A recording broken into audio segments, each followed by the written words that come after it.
Hello everybody, E here. Welcome back to Sunday Cinema. Tonight we are watching Puppet Master.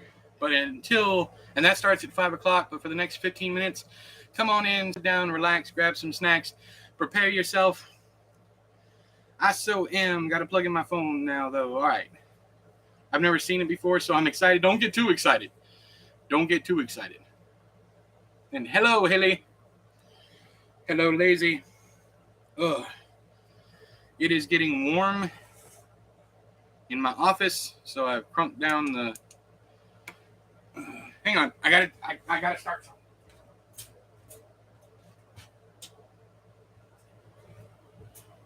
Anyways, all right, I'm back. Okay, so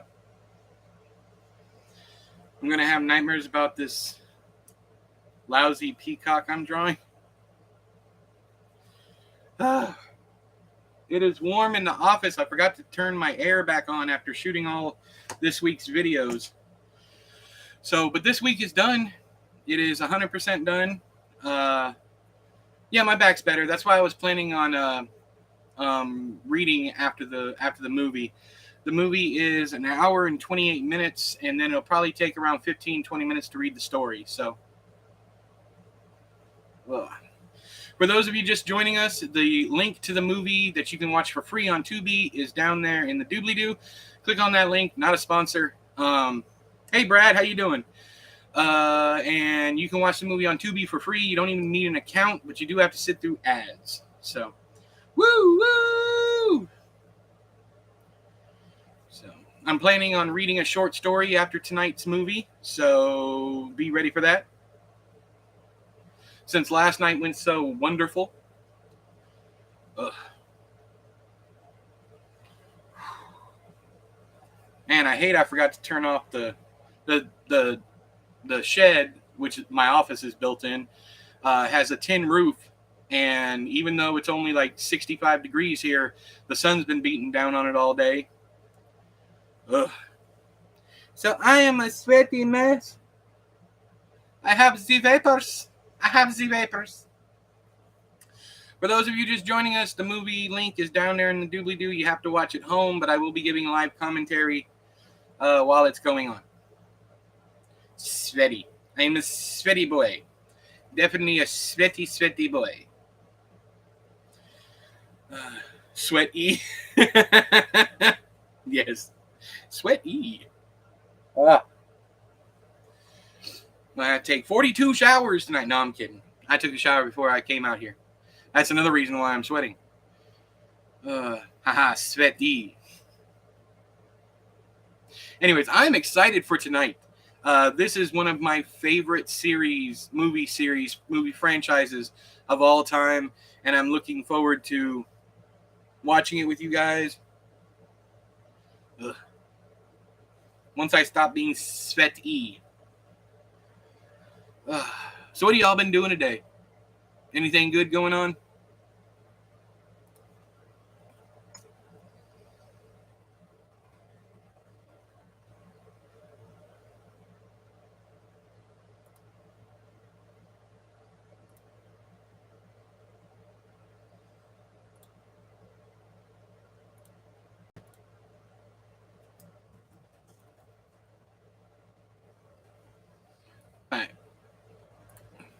Hey, what's up, Elizabeth?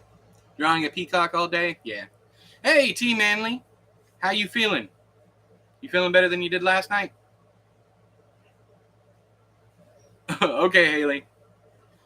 Ugh. I am looking forward to tonight.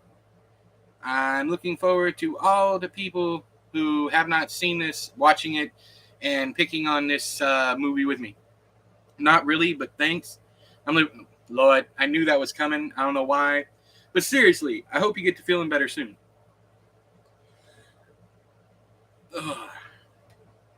Scooby-Doo-Doo-Doo-Doo. Be careful what you ask, E. Yes, I know.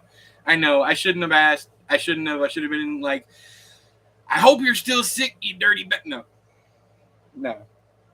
I hope whatever is going on, that it passes very shortly. Trying to get through the first couple of chapters of this layman book with my children swarming all around me. Hey Trey, how you doing? Which layman are you reading? And hopefully you're not reading to the kids. I know you're not, but anyways. Why does the camera keep fighting to focus? The overnight? I'm not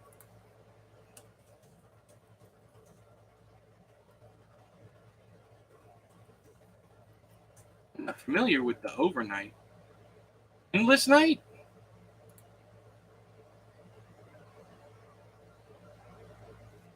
You talking about Endless Night? Hey Zoop, how you doing? The camera's hung over, obviously. Oh, Ramsey Campbell. Okay, I got you.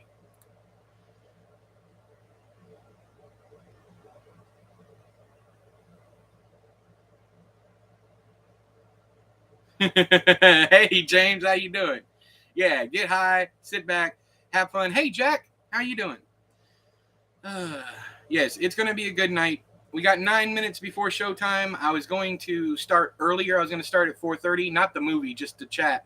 But I made a phone call, and the phone call went over long over what I was planning. Full Moon Productions, a Charles Band film. Charles Band has got to be one of the worst directors of all time, and I love him dearly for it. Pretty good. Sorry I missed game night last week's movie, but I watched The Blob for the first time by myself, so yeah. Did you enjoy it? Because we had a lot of fun, but not because the movie was good, if you get what I'm saying.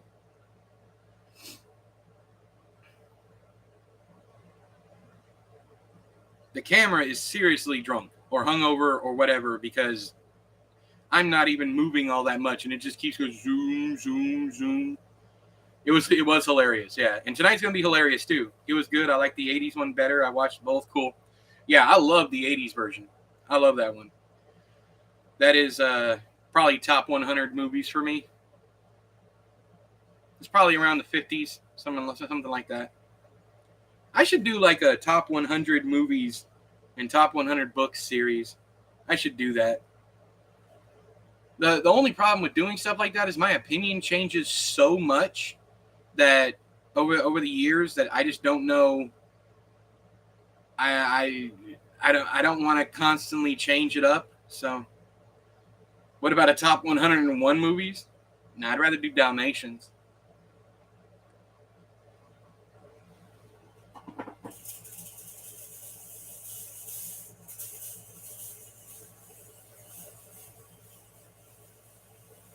Get it? Do you get it?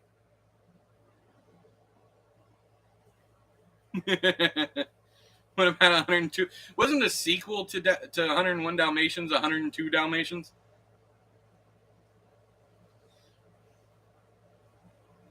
Hey, Boggle, how you doing? You ready to watch this horrible movie and laugh? I love it dearly, but that doesn't mean it's good.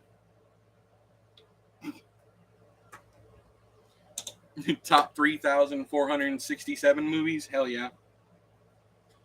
I got to put my game night stuff away. I've never seen this one. I am indeed Boggle. What? You never seen this one, Jack? That's cool. You're my favorite YouTuber. I pray for you every night. Well, thank you, Spencer. Thank you. I appreciate the good vibes. I'm even happier that I'm your favorite. I am indeed ready to watch it. Okay, cool. Ed, what books on writing helped you the most? Stephen King's On Writing, but it's more of a memoir. Basically, you read that book to get the motivation. Not the motivation, but the inspiration. You read about all the stuff he went through trying to get published. You read about how he became a storyteller, all that stuff. But the best piece of advice he gives you in there is to finish whatever you have and finish. There's a lot of really good quotes about how if you write something and you submit it and they send you a check and the check clears, you are talented.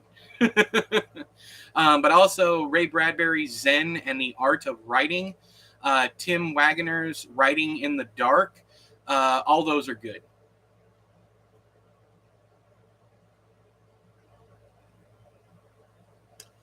I've seen all of them multiple times. I own a Blu-ray box set of the entire series. How do I write dialogue? I always end up with "you asshole." Here's a sample. People talk like that. The best writing advice I have for dialogue is to listen to people talk. That's really it. Oh, yeah, but it's Manly. I'm getting confused between Trey and Manly. Had I known it was Manly, I wouldn't have answered. Oh! What did you say? And talk out loud, too. See, yeah, read your stuff out loud. That's good with narrative, too. Just read your stuff out loud. If you find yourself stumbling on something, that needs to be rewritten. And read to someone else. If you have someone available, read to someone else, read it to them, and see how well it goes. Because reading to yourself can be kind of funky. But yes, definitely read it out loud. Let me go ahead and set up my earphones.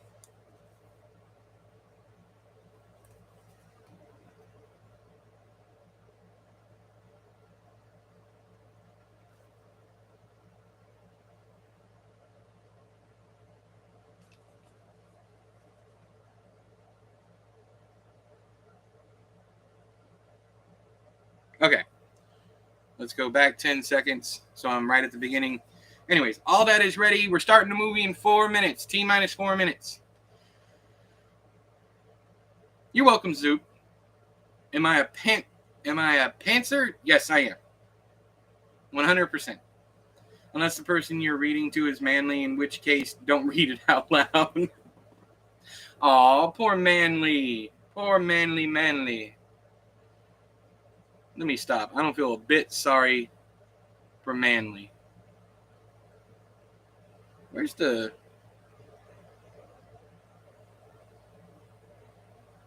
Okay.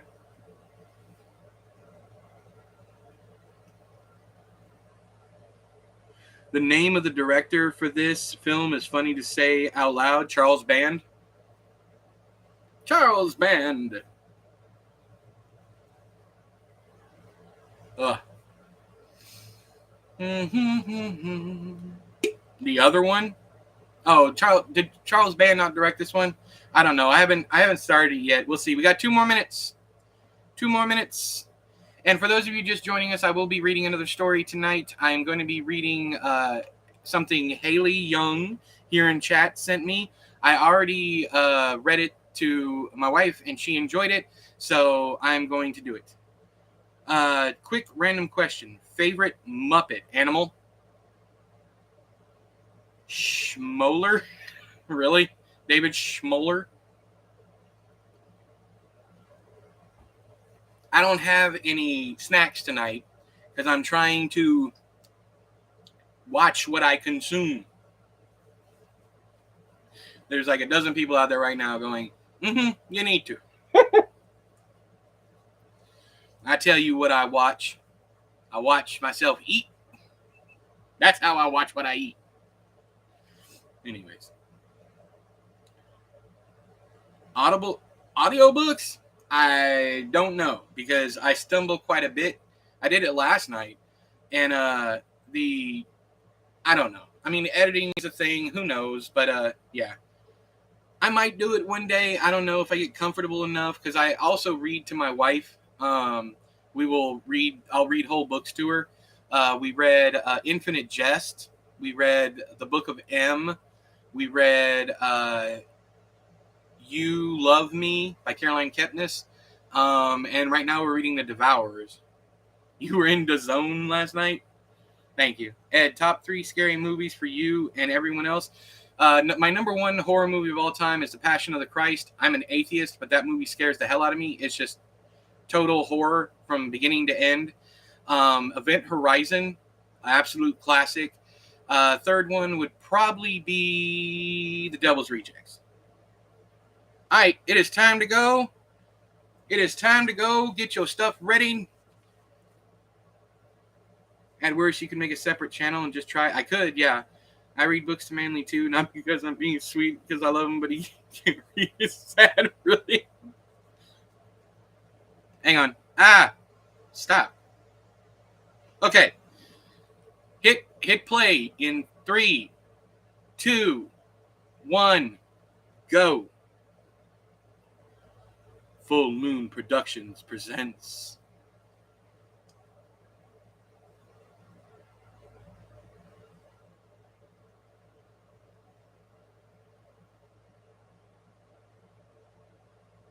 PUPPETMASTER. Paul Lamat. Probably LeMay. Irene Miracle. Drill Top.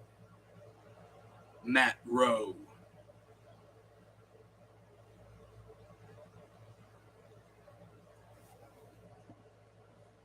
Boy, this opening music is a banger, boy. Mira Small. Mira Small. That person's parents sucked. Tunneler, that's it. Special appearance by the Queen of Horror, Barbara Crampton. Hey, J-Rod, welcome. And William Hickey as Andre Toulon. Let me turn this down. Casting by Vivian Levy. And then it gets kind of like Disney. Music gets kind of Disney-ish. Sergio Salvetti. Puppet effects created by David Allen Productions. Music composed by Richard Band. Must be Charles's brother. Tom Michalski? That's who edited it. Executive producer, Charles Band. Yeah, Zoop, you're right. Smoke E.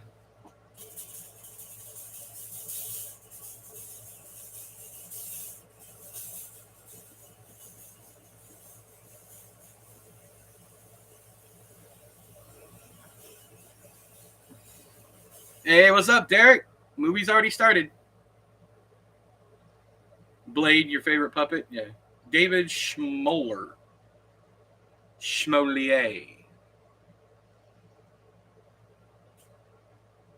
Ooh, I could smell it from here. It smells like pumpkin spice.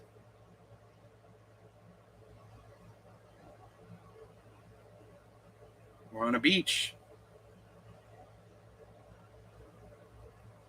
And high above on the cliffs is a castle, children.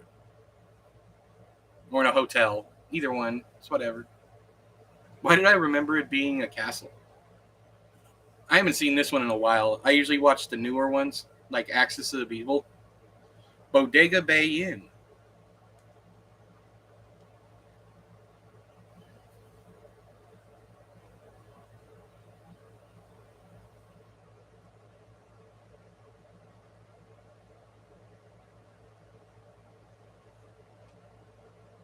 Creepy doll heads.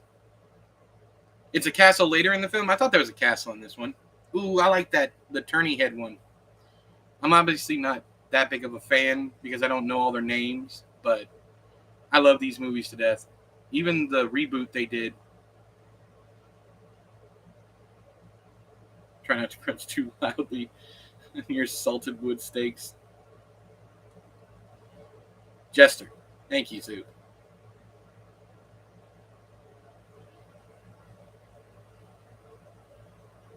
This quite possibly, Elizabeth. Whistmaster. We need to watch that at some point. I love that stupid movie. This puppet just running around this hotel. It's a doggo. He's a pretty boy. Yes, you are. Jesus, they are creepy. Yeah, they are. Make your wishes 3.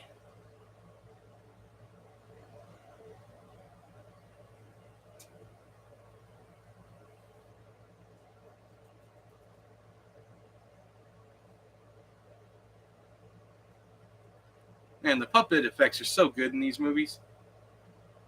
Yeah, it is the same. I believe it's the same person from Cat's Eye, yeah. He's most famous for National Lampoon's Christmas Vacation. He's the one who lights the tree on fire with a cigar. I guess so, Jack. I don't know. It's never really explained. Yeah, Andrew Duvall's Gin. Yeah. I love Christmas Vacation, too. It's something we watch every December. Ooh, men in black coats. Run for your lives, children. The guy with the stogie, yeah. They're coming. Aw, him sad.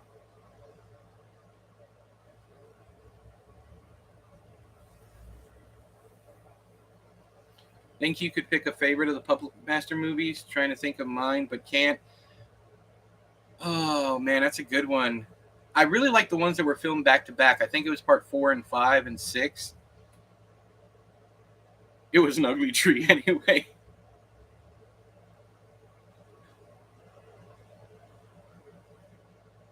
Bleach Woman? Yeah. That one was. Oh, that one reminds me of Resident Evil 0. Oh, Puppet just got a door to the face. You're right, 4, 5, 6 film. Yeah, those are my favorites. They got over the top kills, all that stuff. The original Puppet Master movies weren't that big on kills.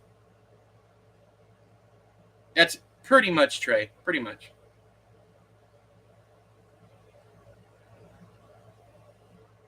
Here comes the Nazis.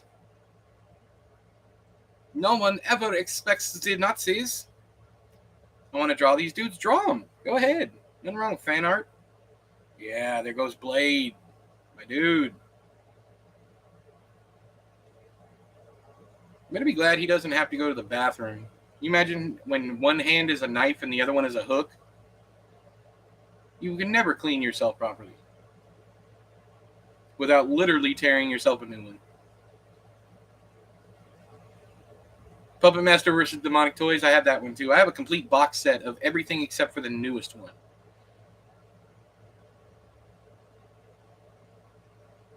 No, there's not, Manly.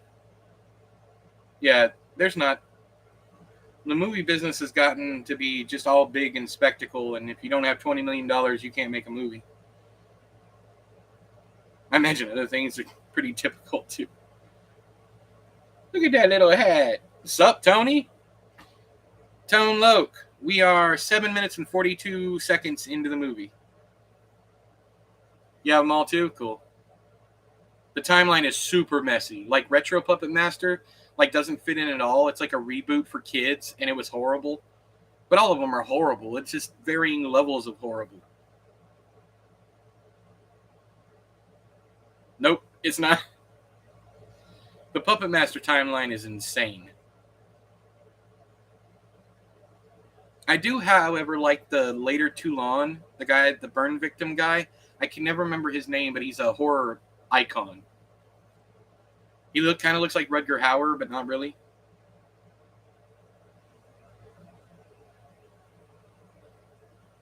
I love how these people just don't notice the little puppet following him around.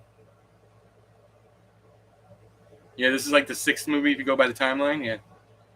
Because there's the ones that happen literally in Nazi Germany. There's ones that happen in the present. There's all different kinds of different ones. And then they rebooted the whole series a couple of years ago. They were actually selling it brand new on Amazon for 99 cents, the digital version. The week it came out, it was only $1 to buy the movie and own it.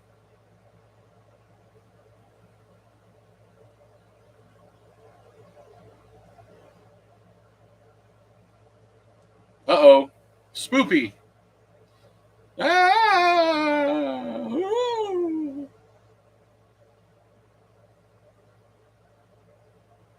Here's the one with the small head. The big beefy dude.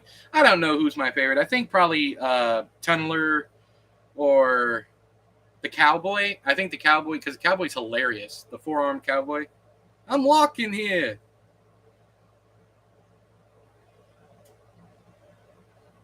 Yeah, the obscure camera angles, the really down low. I love it.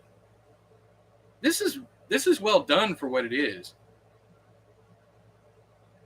Doesn't this movie like start over halfway through? And then there's one of them where it's just like mostly just flashbacks from the other films. Yeah, man, that one's creepy. I like Torch and Blade and Jester. He's seen some shit. Yeah.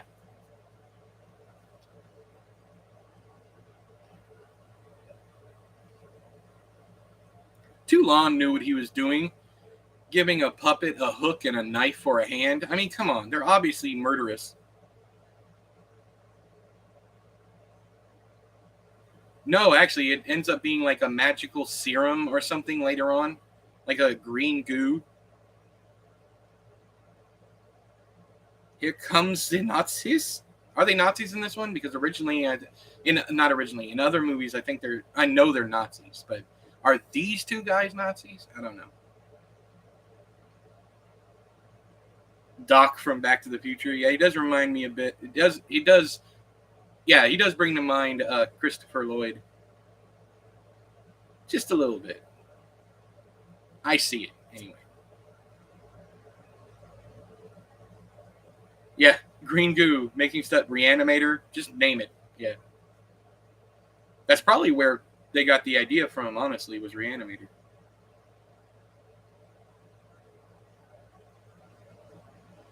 André Toulon? Toulon? The puppet? Oh, never mind. Hey, what's up, Rich? How you doing? I'm doing fine. Watching a man shoot himself right now.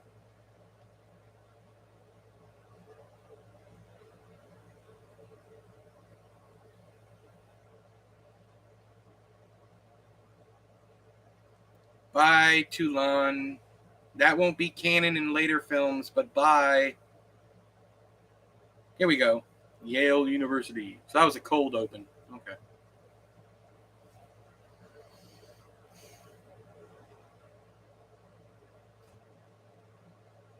And now we get to like the boring, like, it was an ugly picture anyway. The boring opening. Yeah, poor Toulon. I stand over him like that. This guy's another like horror icon. He's been in loads of movies. Hey Angie, how you doing? If you want to watch the movie with us, links down there in the doobly-doo. It'll take you to Tubi. You don't need an account. You can just watch the film. We're currently at 12 minutes. What? Leeches! Boy, that acting's so good. He was in American Graffiti, too. Yeah.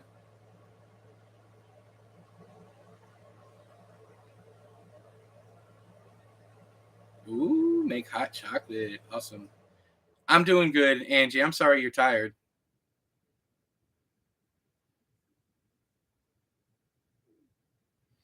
Look at that carnival, man. Amazing. Every time I see something like that, it just gives me like good feels, you know? Seeing a carnival. Absolutely love carnivals, man. I see many great things for you, honey.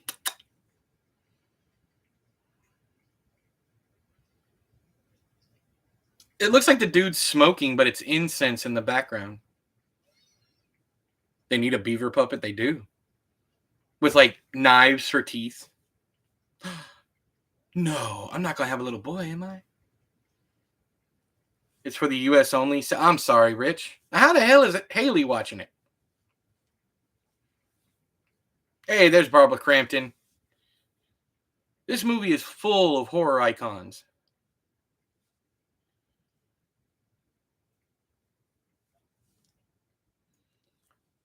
That dude looks like the guy from It's Always Sunny in Philadelphia. Mac. If you have Amazon Prime, it's free with ads. I love Barbara too.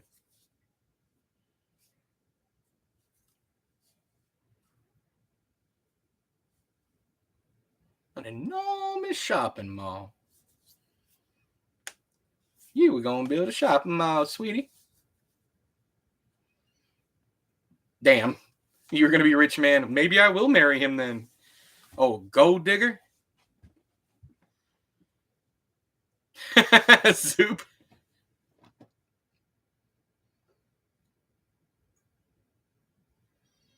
Haley's giving away hot chocolate with marshmallows and sprinkles and cream.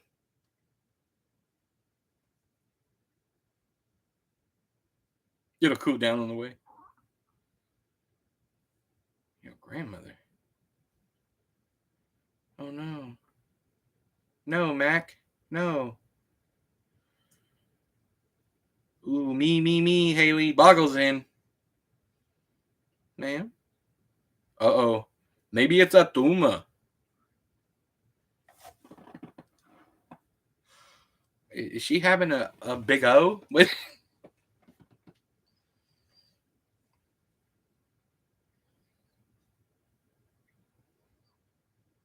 Oh, this one? It's the IDW version. It has Wraith in the back, the comic.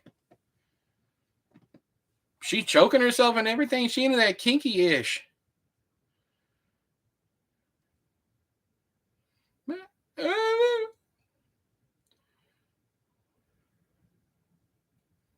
Did y'all see Blade's Blade?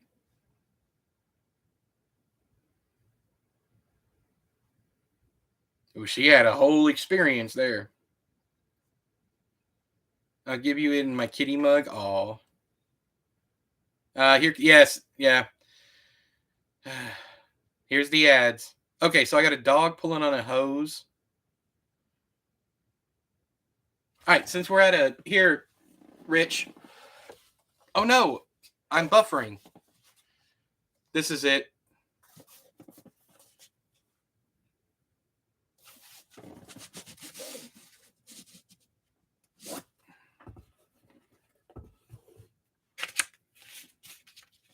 Why am I buffering? Y'all, I'm buffering. So, I have an unboxing on my channel for it, so if you want to watch it. Cool, I didn't know it was so thick. Yeah.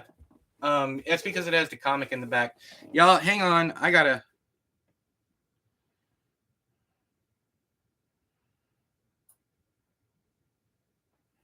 Thanks, Angie. Thank you, Zoot. I don't know why I'm buffering. I mean, it's moving again now, but... Thanks, Elizabeth. Thanks, Rich. I got a Prime Video ad. Y'all might need to pause for a minute until I get back to it, because I was buffering there for a minute. It seems to be working now, though.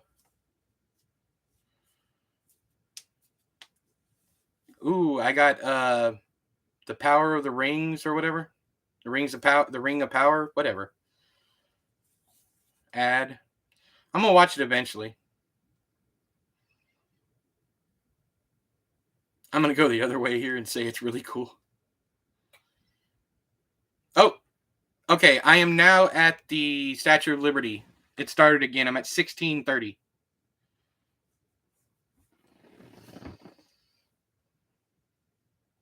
Ooh, minty chalk. I'll take a minty chalk. You like Rings of Power? Cool. Your pause is 1757. I'm a minute behind you as of right now.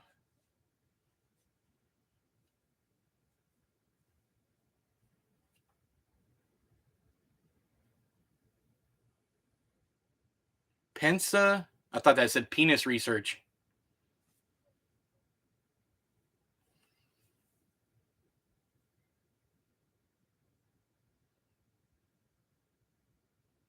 I'll let you know as soon as I get to where you are, Boggle. Got about 30 seconds to catch up to you.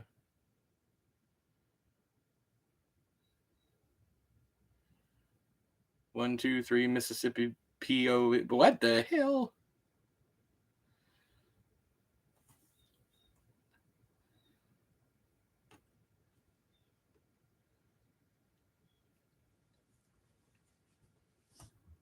All right, Boggle, count to 5 and you should be right there with me. Christmas pudding mug? Awesome. Yeah, Derek, I'm sure they did. It looks good. As long as it's not the Hobbit movies.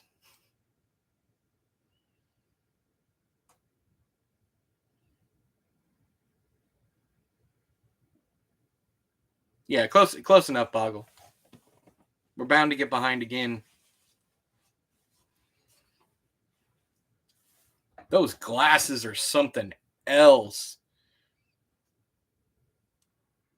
You've had contact too, then. Ugh. It was very, very strong while he rubs her back like a creeper. I got you, Elizabeth. I understand that completely. I love them, but that's just me. Loading up a tray, y'all. Hell yeah. Hot chocolate on the way.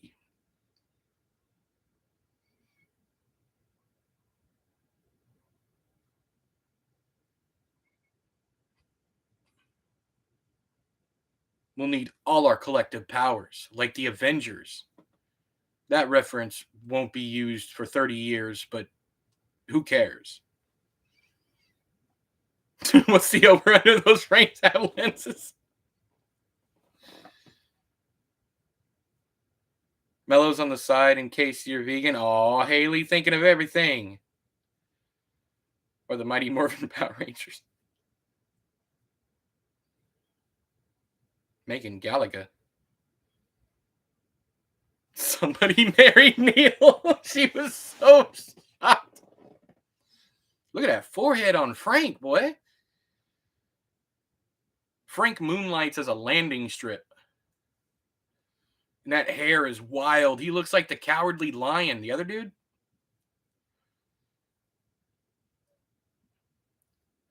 Wow, she's kind of shady. Just a little. I thought you knew the acting. Him dead. Ooh. This dude looks like he's never seen a woman before. The dude with the big forehead looks like Bill Denbrough from the original It series. You know, John Boy Walton. This man's dead and he's sweating. That's going to be me in my casket. 1970s refrigerator. That's probably what they buried him in. Oh my gosh. Night, John Boy. Night, Ma. Night, Paul.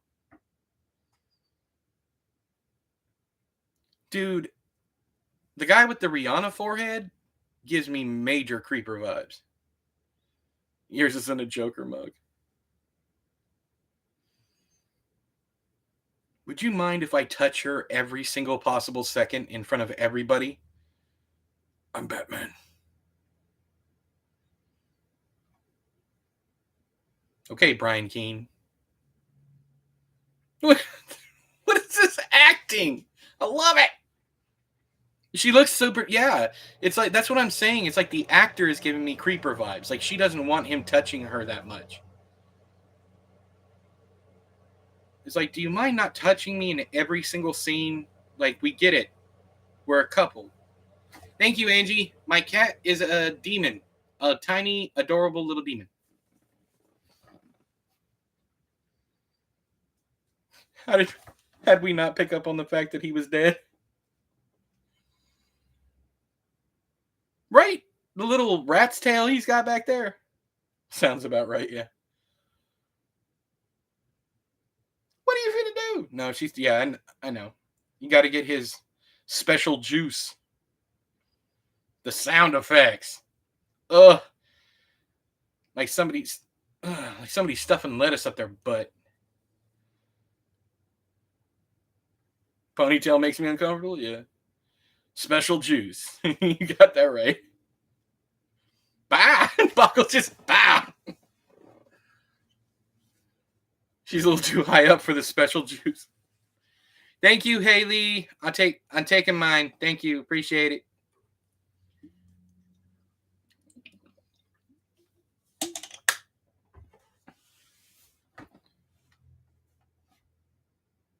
This dude ain't even trying to act. He's like, what are my lines again? No, as a professor of anthropology, but and she's just like, I can't believe I'm in this movie. This one is probably my least favorite of the bunch. It's still amazing, though.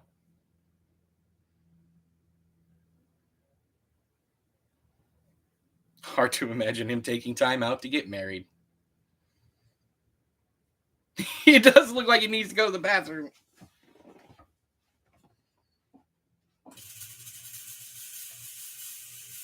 This lady's voice. It's fog.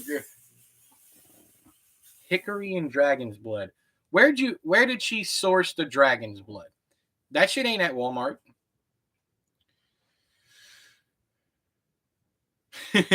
Boggle. Don't go near the fireplace. There's wood in it. This isn't going to be easy. Is it safe for you to be using that in that room?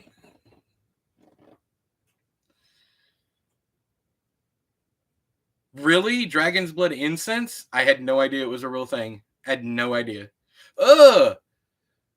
Ugh, she stuffed dog. I love how I'm watching this like I've never seen it before. But it's been a long time since I've seen it. The way she dropped, started crawling out of the ah!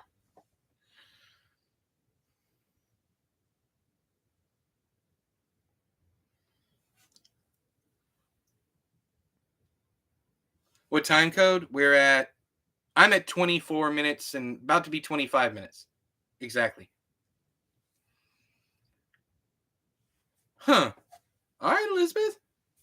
Today I learned. Thank you very much.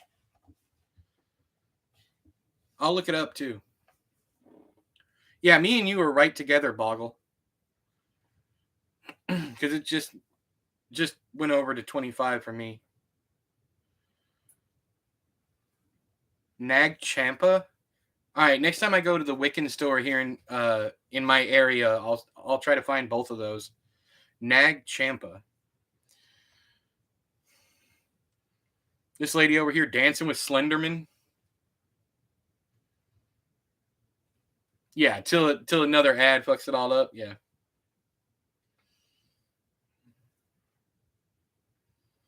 I thought he had another one of those rat tails like that other dude, but he just has a mask on, so it's making the bottom of his hair poke out. I was like, why does everybody have ponytails? Ugh. That dude needs to play the Joker. He's a generic. He's a discount Phantom of the Opera. Dressed like a couch. Or super hit. All right. He could be a life-size puppet. Yeah.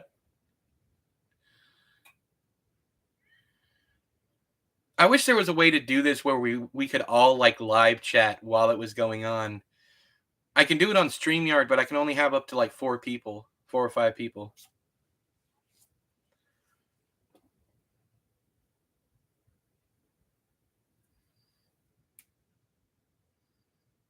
Why does every horror movie back then have to have some kind of titty? That's not sex. That's rape. That is not sex. That is rape. Get it right. Is he turning into a werewolf? My guy must bust a nut like a shotgun, bruh. Please don't interfere. I'm a bad actor.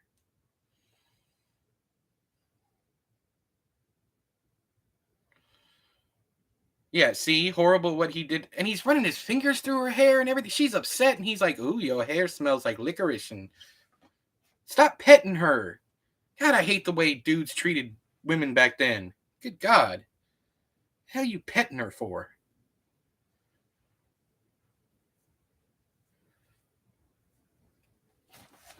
Is that who I'm thinking of? Zelda? Because she sounds like someone. Yes, that's exactly who I was. Yes, Poltergeist. Yeah. I know you don't pet you. So okay, Manly. What?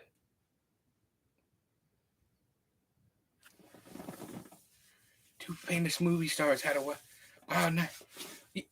You have been a horn dog this entire movie, and now you're telling her she's getting groovy, and you're like, stop it. You can't have satisfaction. You're a woman. The clit is a lie.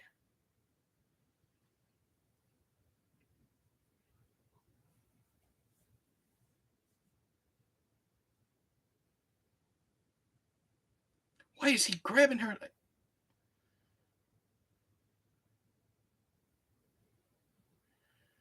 I guess so. I guess that's how they did it back then. And then the moon looks like a boob. You get it? It's all theme. It's all thematic elements. It all fits together. Don't be a plebeian. This movie's a masterpiece. You get it? The sun's a boob. Titty control. Oh.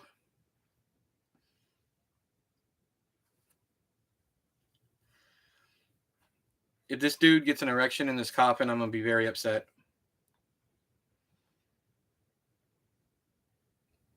She gets at it. Yeah, that's going to go wonderfully for you.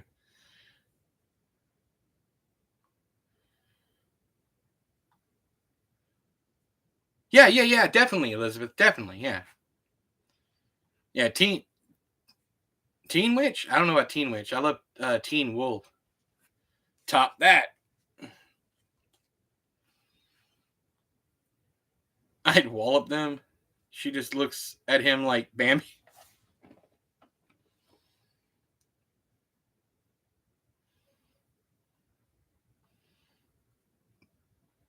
Teen Wolf was Teen Witch's cousin.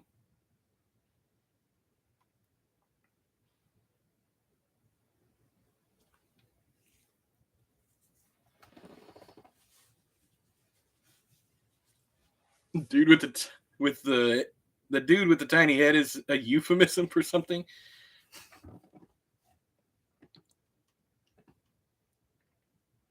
Damn it, Elizabeth. Why is she looking at her like that? You trying to get that good?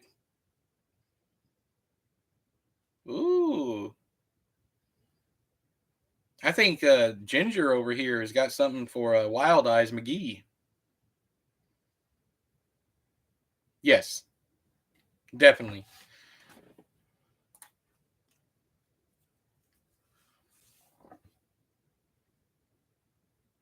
I liked him a lot. I just didn't like him like that, you know.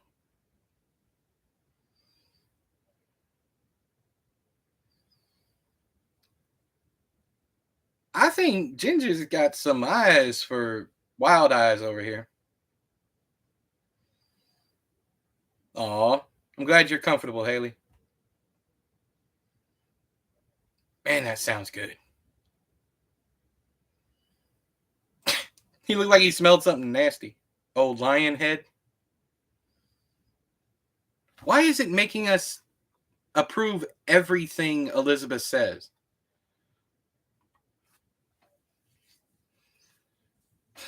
She would have liked him if he grabbed her boob and proceeded to pet her enthusiastically. Good girl. Good girl. Yes, good girl. Hell, I would too.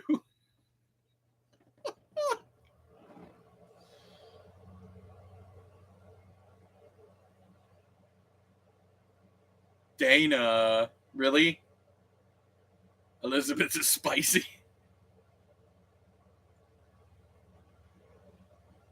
Yeah, Manly, you're gonna make it through the night, definitely. Elizabeth is on double secret probation.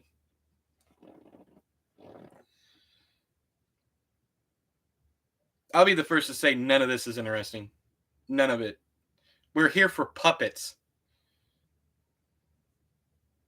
I'm pretty sure this is the same place where Subspecies was shot too. If Manly disappears, you know why? Yeah. Fair. I bet you Ginger is a freak, boy. Look at her. Uh-oh.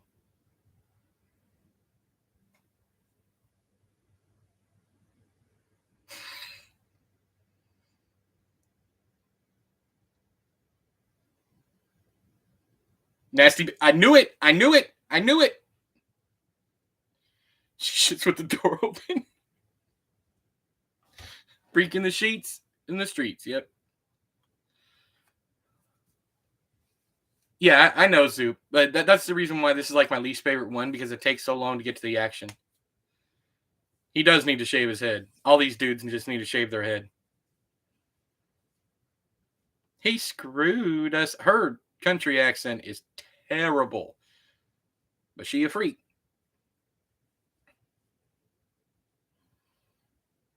Yeah, Ghoulies movies. Yeah. You're some piece of work.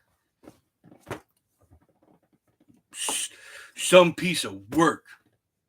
I got a commercial, y'all. If you're watching somewhere you don't have commercials, pause. Burger King. What is she doing with that breadstick? Same thing they were doing with Charlie's Whistle last night.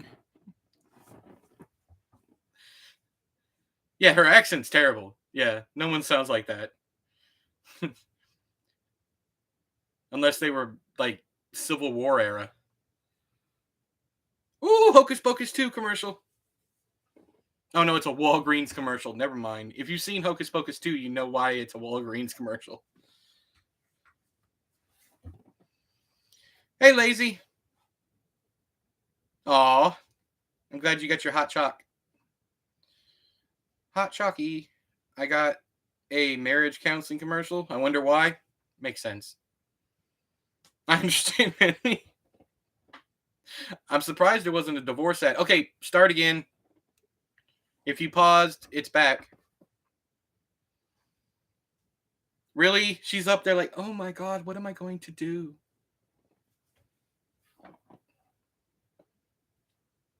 Y'all hear the echo? Just on the dude and not on her?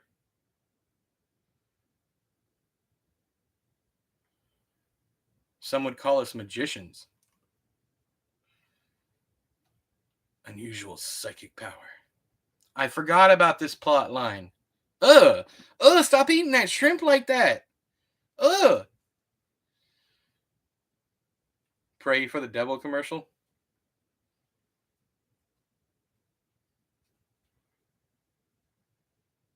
Yeah, I'll do that, James.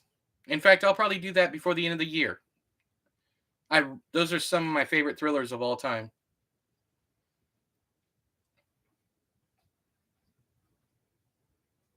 André Toulon.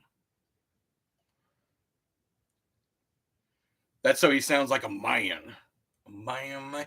Why is everyone so horny? I see that breadstick part you were talking about now. Why is everyone so...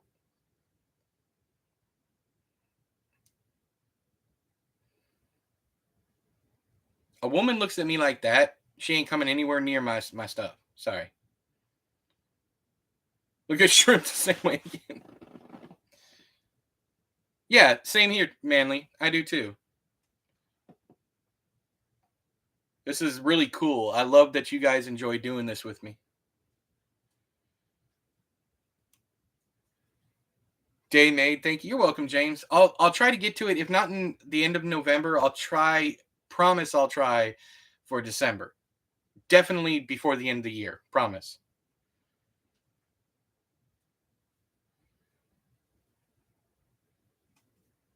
I was talking to my cats. Of course. I knew you were going to have a comeback of some kind.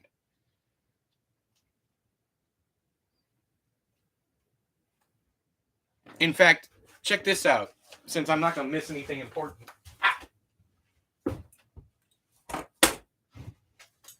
Just to show you, I had planned on doing it anyways.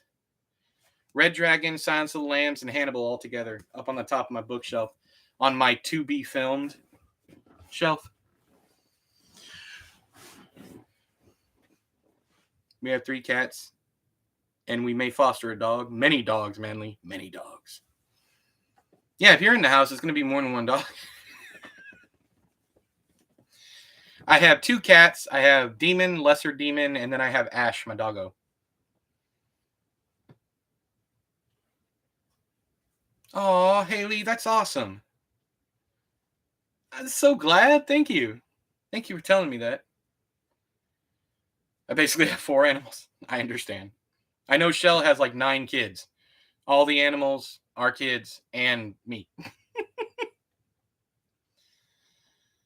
Sally Bear is watching. Yes, Sally Bear is watching.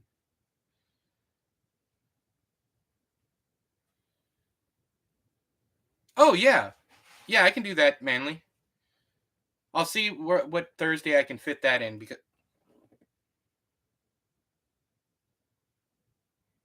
I'm sorry, I'm hearing heavy breathing, so I'm interested.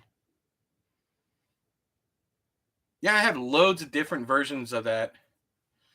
2 German shepherds and 6 cats currently. I've seen your videos around your house, Boggle. Sally Bear is the cutest name.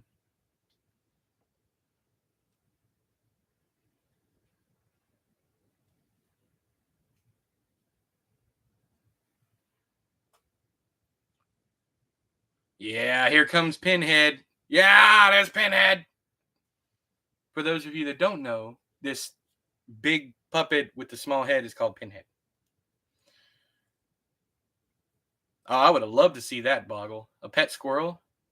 There's a whole lot of petting going on. A whole lot. Loads of petting.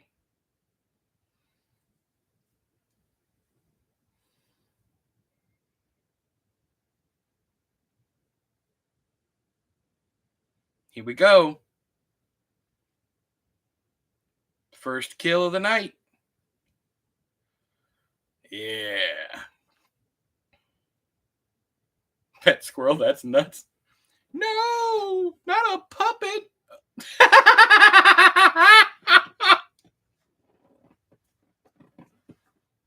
She said,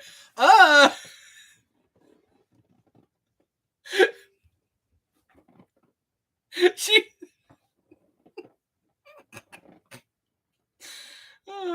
What is up with that hair? She looks like John Bon Jovi.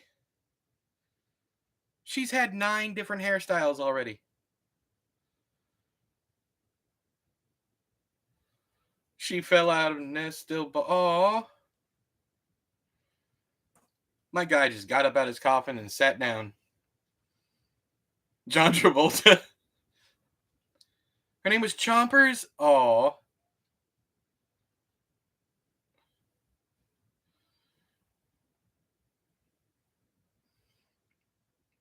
He never did trust the son of a bitch, but he's dead. The women are asking the smart questions. Who moved his body? And he's like, I never trusted this guy. He's dead. Or actually, why are they surprised that he got up? Aren't they magicians or whatever that are capable of bringing things back from the dead? Why are they surprised? Not the nipping part.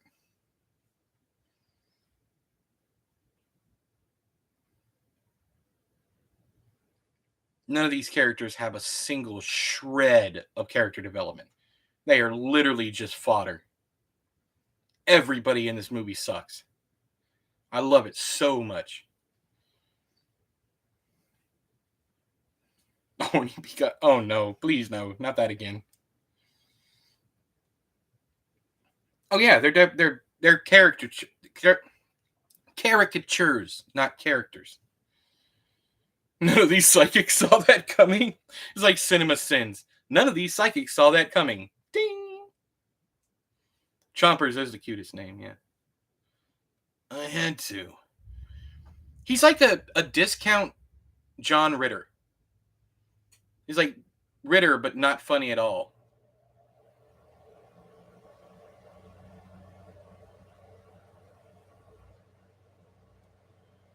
There's a lot of discounts that there is. There's a lot of discounts. Oh, of course. Now we have the bathtub scene. We had the prerequisite boob. Now we have the prerequisite bathtub masturbation. There is absolutely what's wrong. 2 women.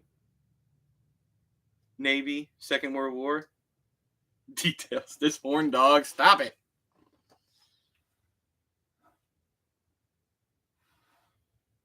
I take back what I said. Maybe she likes being petted constantly.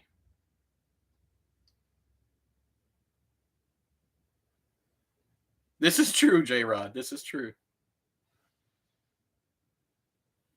It definitely a bargain bin movie. It's made for like $25,000, $30,000.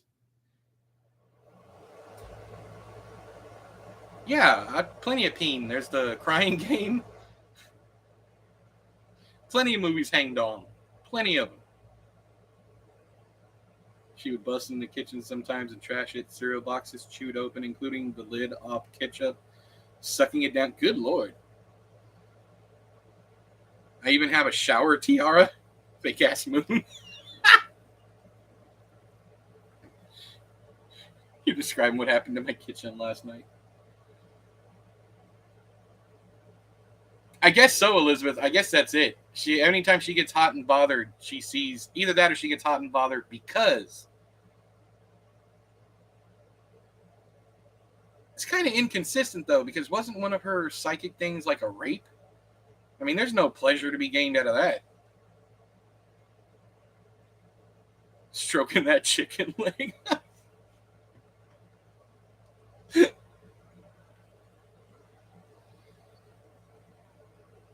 I become a Power Ranger.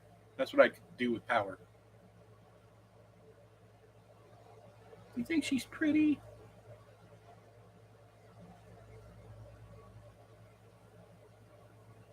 You made it. Probably lazy. Probably.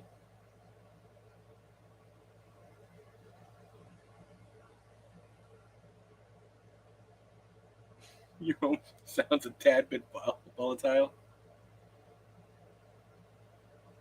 Frank, come here. Come on. Nobody gets out of the bathtub and doesn't rinse the soap off themselves.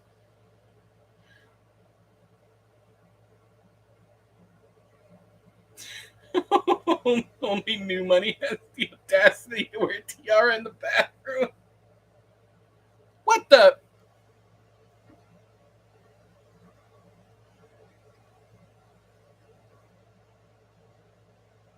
Oh, I'm buffering. Y'all pause.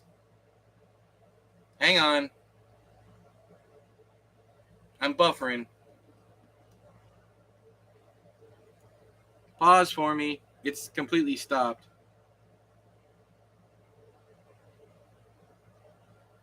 Hang on, give me just a second.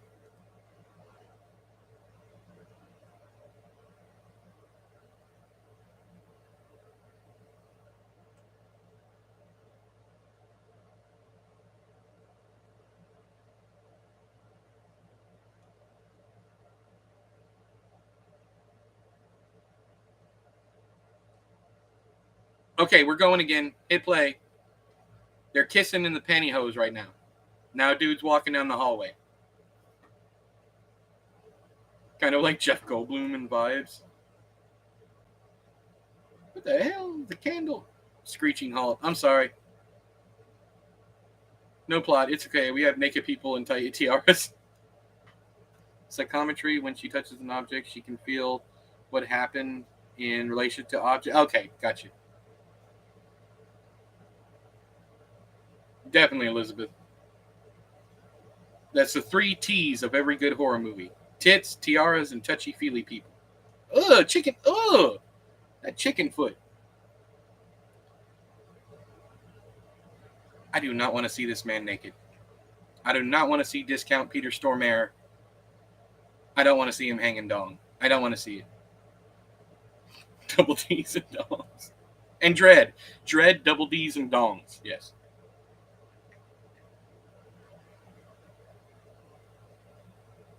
This man did not say various sexual aids and assorted apparatus. It's apparati.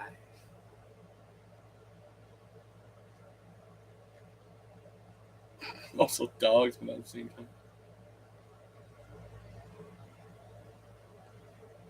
Ah, that's what you were talking about with the chicken foot. Gotcha. Uh-oh.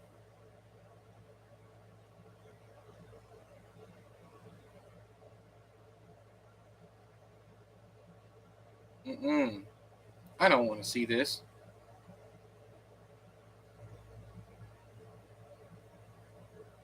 Promise you'll be gentle. God, I like this. This is so awkward. It's like a Dean Koontz sex scene.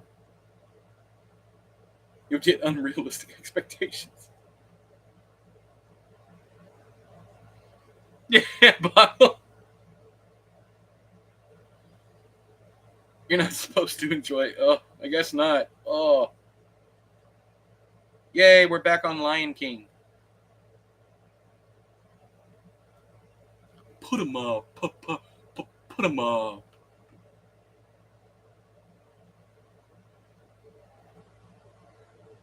Life insurance from the white witch. What do you think? Oh, it's a candle. Never mind. Yes, exactly, Haley. Chickens just rub their feet on stuff and the evil goes away. Not in a good way. Yeah, Elizabeth. Exactly.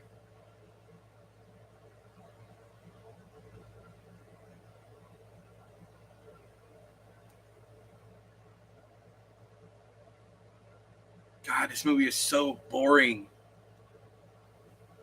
We're over halfway, though.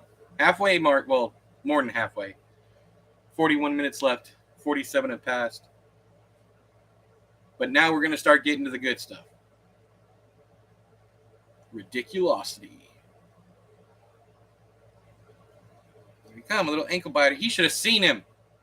How did you miss him? You guys were literally looking at each other. Okay, who voted for Puppet Master? I like this movie. I like these movies. It's bad, but I like making fun of them. I voted for Titanic 666. Who the?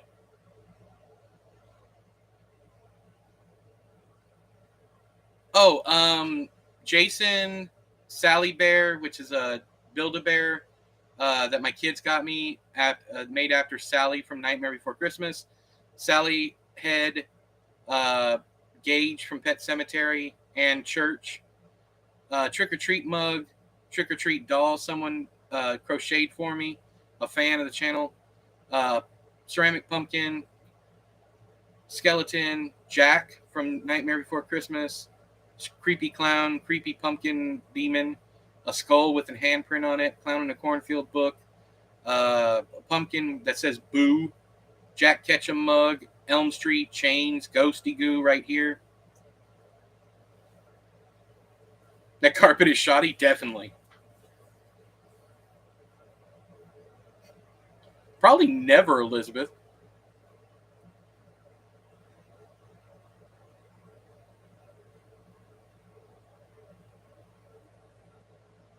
Y'all, she would get in it.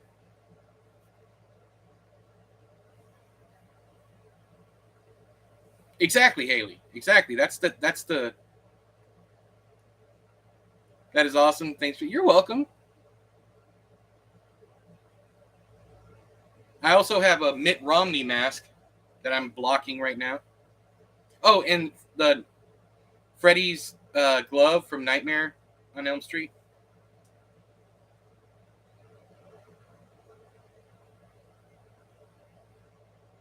Look at Blade using his hook.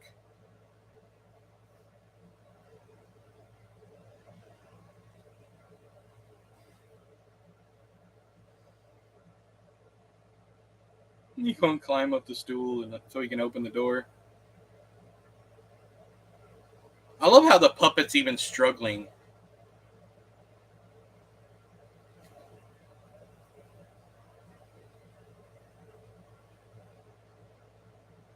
Kinky woman puppet. Where are you, Haley? I'm at 50 minutes.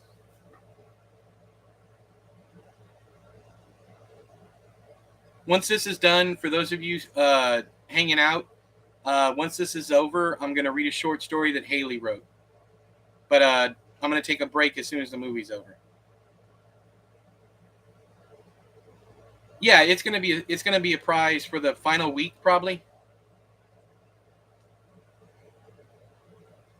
I need to ship out the other Oh, J-Rod, I got your email, but as a reminder, I did not respond to it so that I didn't accidentally click that. I'm going to try and get everything out tomorrow.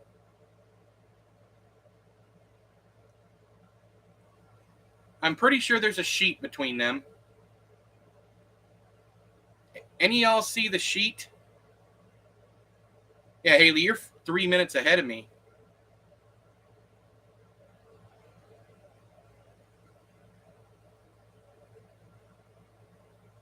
Yeah, you can donate something, Manly.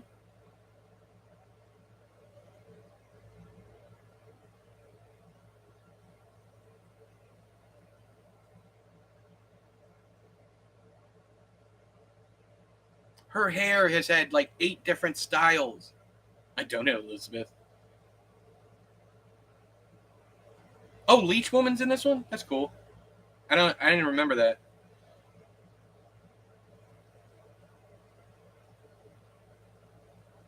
You could be the consolation prize.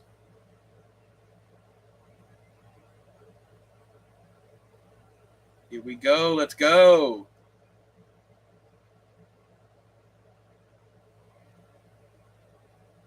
Yeah, Manly. Hell yeah.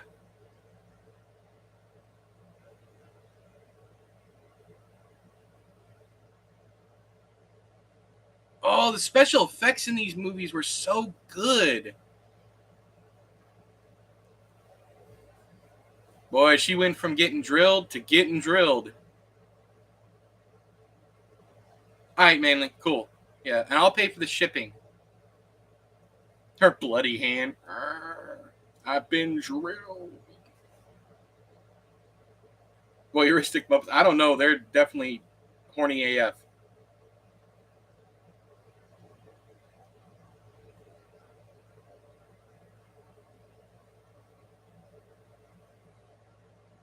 Oh yeah, this is where the leech woman gets up on him, right? And he's like, "Hey, baby," and he can't see her. I think that's what this is. Yeah, this okay. I remember this part now. I thought this was in part 2 or 3.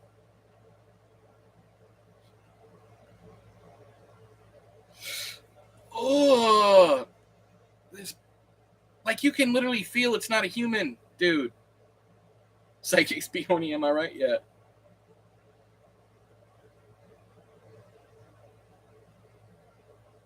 Yeah, true, Elizabeth. Oh, this is disgusting. Ah, I am so uncomfortable.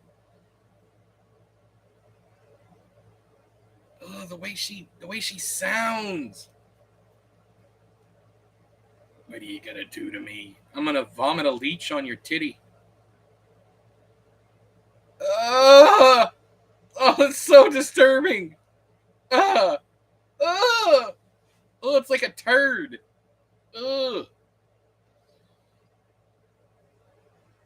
Yeah, exactly. You can't feel the weight difference, right? Oh my god. Oh, oh, this is the sound effects. He laughed a little too much at that drill joke. Oh man. Oh, stop. No, keep going, keep going. No, stop. Keep going, keep going. Oh, oh. She had time to move. Like untie the dude. Yeah. Boggle, really hoping my kids don't walk in the room here. Really, Haley? That's cool. Oh, oh, this him, this him. This is my impression of him. Hang on, hang on. Oh, how'd I do? How'd I do? How'd I do? Lion King is down here like, give it a rest. Oh, better than what he's doing yet. Oh man, my whole torso is squirming. Oh, and it's still going too. Oh, ah, no. Oh, here we go. Here we go. Last time. Woo!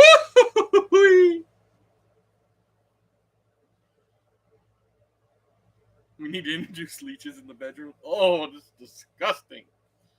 But it seems like that is why this movie like has 13 sequels, because there's like a really good scene, at least one in every single one of the movies. She drunk with her stuffed dog.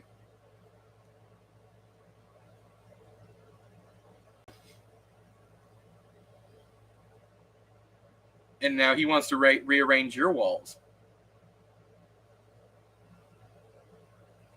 Oh, okay. I get you, Haley. Yeah, if you read that Junji Ito story, yeah, I know what you're talking about. It was like the reverse of that scene. I think it was a gnat. Ooh. Sorry. Oh, come on, Lion King. You know Ginger wants the D. What do you... Come on.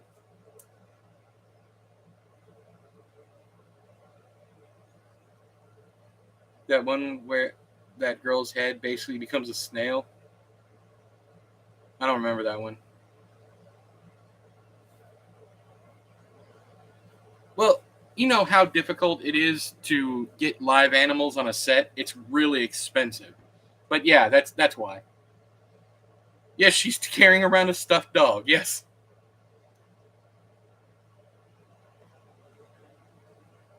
The puppets are just lovable characters. Yep. That's pretty much what they become. Like, it's kind of like Freddy and Jason and all that. This dead mother just sitting in the room. Her tongue becomes a slug. Yeah. Either that manly or it's a taxidermy. It's a taxidermy dog, 100%. I thought that's what he meant. Sorry, yes, it's a taxidermy dog. Like her dog died and she had it taxidermied. That is the character development here. I'm pretty sure this is cultural appropriation, Ginger.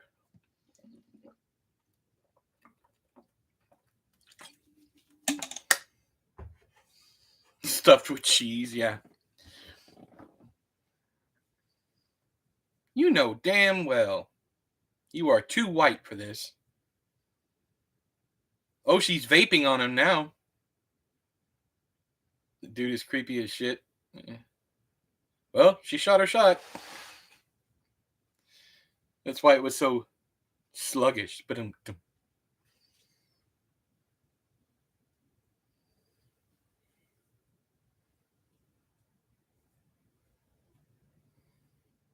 how high can this woman lift her leg? I do remember watching this the first time, expecting her to like have intercourse with the dead dude. Dude is obviously undead.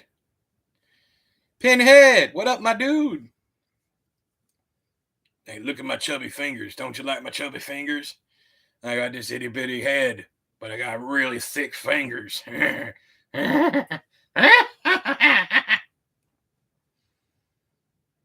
She is, yes, she is. That's a grown man's hands. That's the line I used on Elizabeth. That's a fun shot getting punched by a tiny head. Why is she crawling?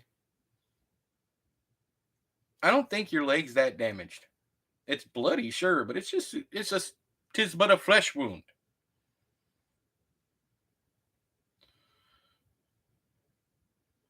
Oh, come on. He like scraped your leg. You have a paper cut. We bonded over our slug kink. Good for you. So what is that? You guys just sit around reading Sean Huston's Slugs and like you know what adults do when they're alone. Like, how did you die? I got drilled by a tiny head. Me too.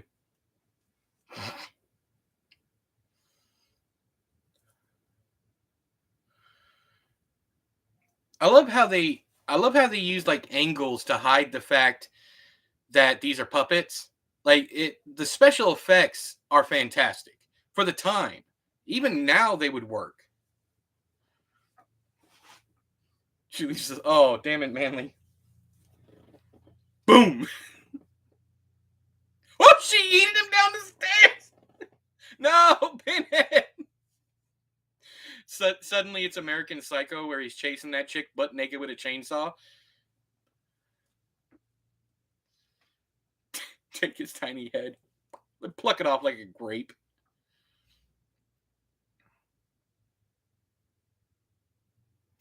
Be right back, everyone. Manly, well, it's time for him to go away.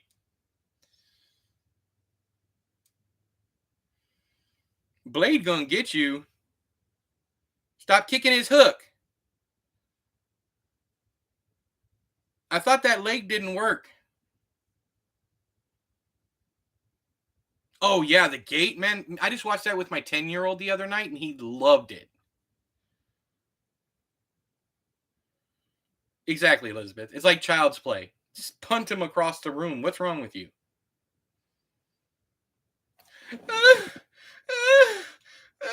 Blood, blood, blood. The pizza's almost here. Rock on. Why are they alive, though? Did we fight? Yeah, because magic. Just go with it. Just go with it. Close your legs. Okay, never mind. That's a whole human hand.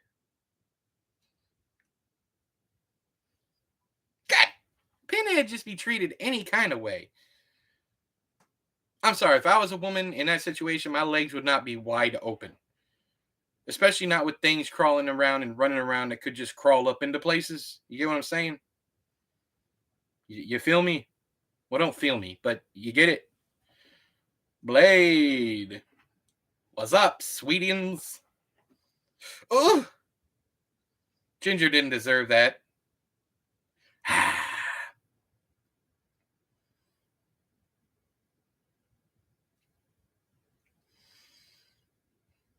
It's not even bleeding for real, for real.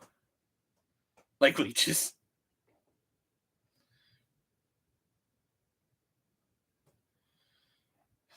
Sit on his head and fart. He might like that. There's plenty of OnlyFans out there for just that. Chester! It's the creepiest face. Yeah, that's the creepiest face he does. Ugh.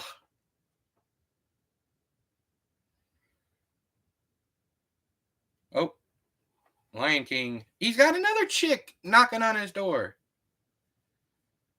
This is Adam, Phantom of the Opera bullshit.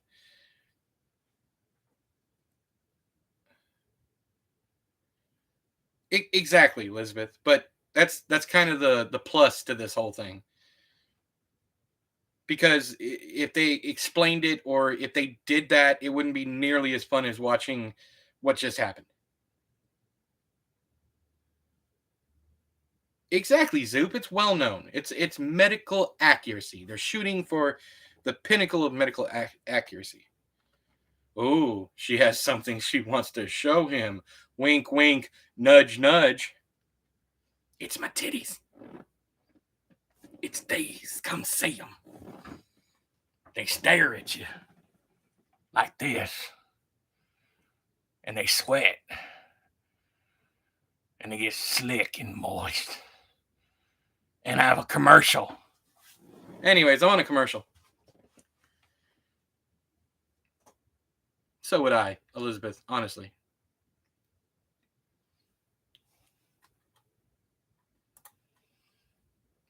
No, anytime you can say damn near anything, Elizabeth, but every time you say boobs or tits, we have to approve it. It's hilarious.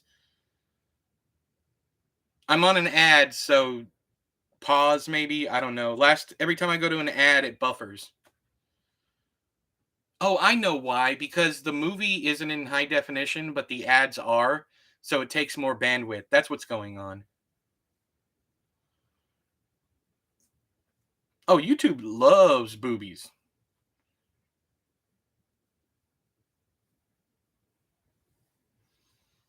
Think of all the, especially Twitch. Think of all the streamers with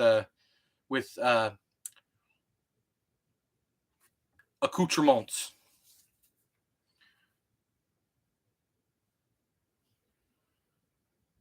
One of them is acting more than the other. Slick and moist, and they stare at you. Twitchy boobies. Sweater puppies. Sounds like a medical problem. All right, we're back. We're back. If anybody needs to catch up, I'm at 1 hour, 4 minutes. We only got 24 minutes left.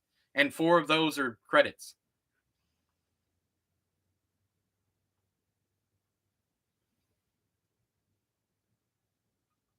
Is it just me, or does every woman in this movie talk like they are just unbearably horny?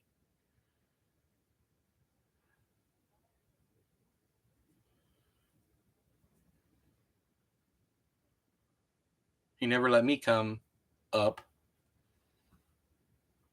That's my experience with women. Yeah. Or woman. The singular. Can you hold that for me? I'll hold anything you want. Just ask. Boy, Lion King over here. That hair is impeccable. Is his shirt unbuttoned or not? Oh, they're in the dancing room. Be careful. Well, if you had discount Phantom of the Opera and the Cowardly Lion and Rat Tail, you'd be all the time too. I'm finally up to where Haley was.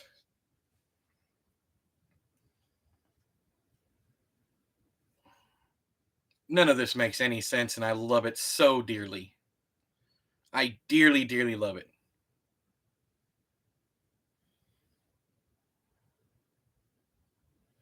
Yes, exactly, Haley. Exactly. Anyone else ever see that Clips show movie Boogeyman? It was like a best of horror movie. No, I haven't. Where can I watch it, James? Now suddenly it's Beauty and the Beast. Like, what is going on here? Be our guest. Be our guest. Put your face between my chest. Brrr.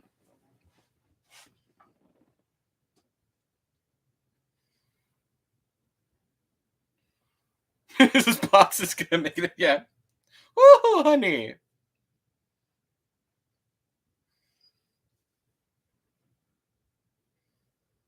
Chip is secretly one of the puppets. Yes. Yes, please. More of that. More of that canon. Needs to be canonical. Yeah, that dude definitely needs to be the Joker. You can't save her, Alex.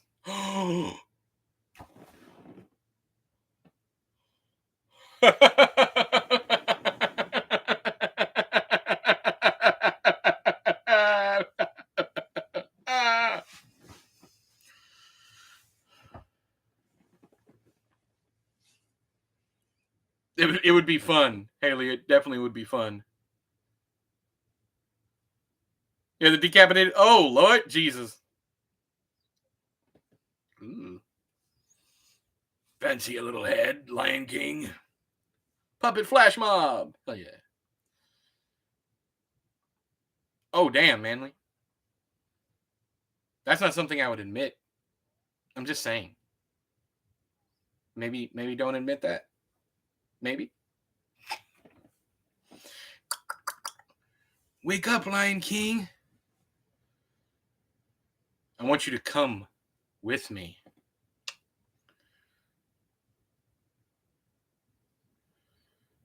Like the first time for Lion Man 2. Let me get my shoes. Yeah, he's like, I'm not going to walk around on this nasty carpet. Are you out of your mind? Where's the castle at? The castle must be the second one, right, Zoop? It's not this one.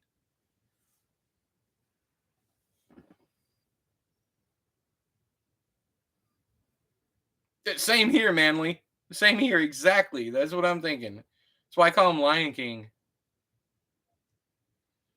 The edited version I saw must... You know, it's funny because your memory of it might actually be from television, and there might be a different cut that they put extra footage in just to make it theatrical length. No, they're in a hotel, an old hotel. It's the same place from the beginning of the movie. Maybe he has 2 tickets to paradise. Yes. Also, remember the TV version is going to have commercial breaks, so it's got to be the second one, Zoop. Yeah, it's got to be because they spend the entire rest of the film here, and then the second one is like half of that movie is like scenes from this one. There's like a whole recap at the beginning. It's funny because like 4, 5, and 6 were all shot back to back to back, and they're only like 70 to 80 minutes long. Same here, Zoop. It's been a long time. Dead people trying not to move. I haven't got to that part yet, Haley. I'm currently at 1 hour, 10 minutes exactly.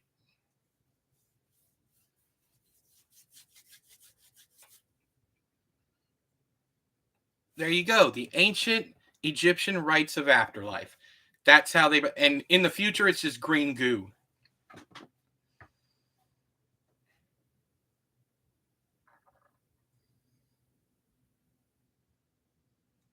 That did not just happen. My guy went. That was amazing. Hour 50. Yeah, you've been about 4 to 5 minutes ahead of me. Lion King's reaction was priceless. How many people have shot themselves in this movie? Oh, never mind.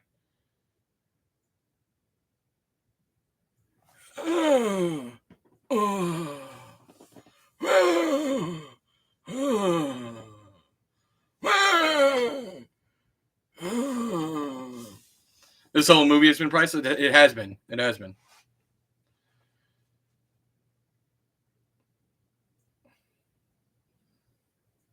This long shot of them just running down some stairs.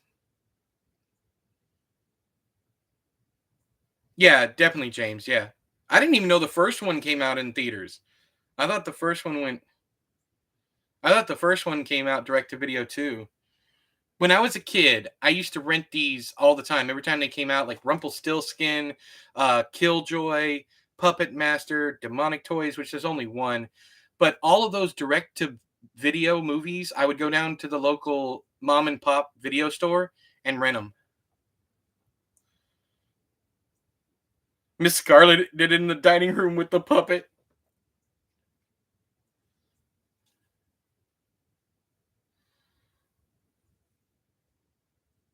Yeah, all the dead. I'm now with the dead people around the table, Haley. This feels like Clue. Yeah, I miss those days too, James. Did you hear Blockbuster's making a comeback?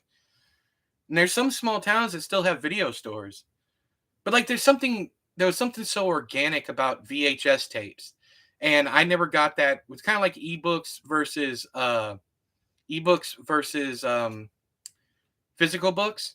Like I still prefer to watch VHS movies from that time frame on VHS. I don't want crystal clear 4K for something like Rumpelstiltskin.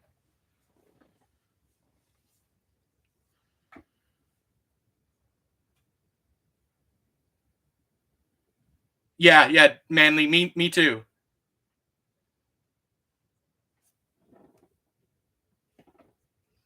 I put a gun in my mouth and blew away my vast knowledge.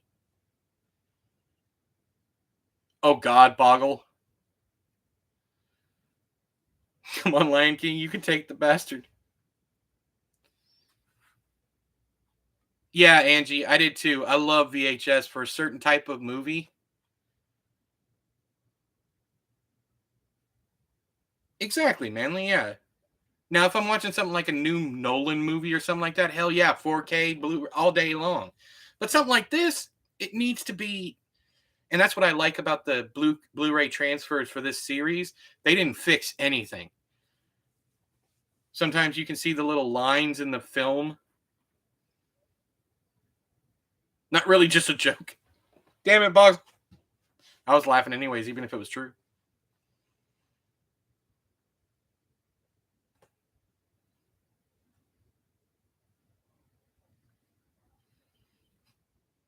Classic movies? Yeah, Angie. I'm much stronger now. None of this is canon for the rest of the series. Like, none of this matters. Not a single thing they're saying or doing matters at all come part 3. Then you could just take them off. Blurry!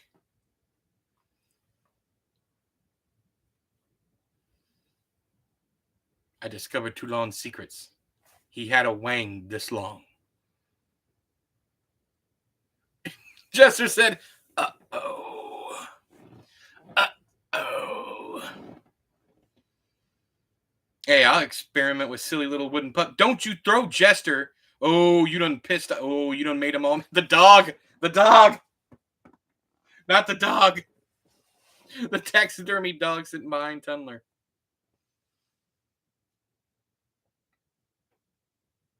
On her parents. Dun dun dun.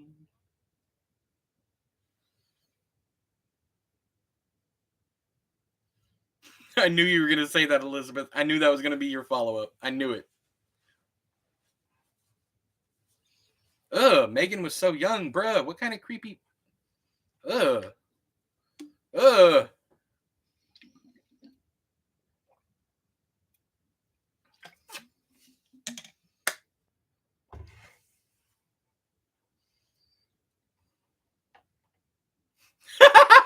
He decked her ass. So good. So good. Oh, Lion King got the backhand. She got the full fist, but Lion King just got backhanded. Damn. What do you...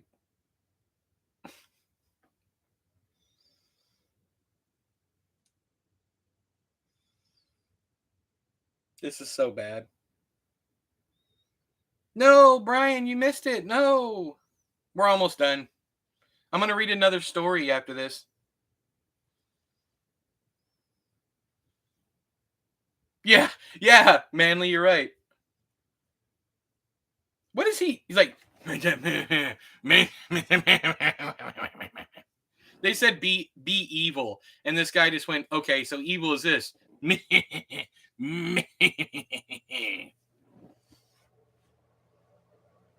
I still got some good timing then. Yes. Why is there orange juice squirting out of his hand? Who knows? He's dead. If you're talking about like the end, I'm pretty sure that's the goop keeping him alive.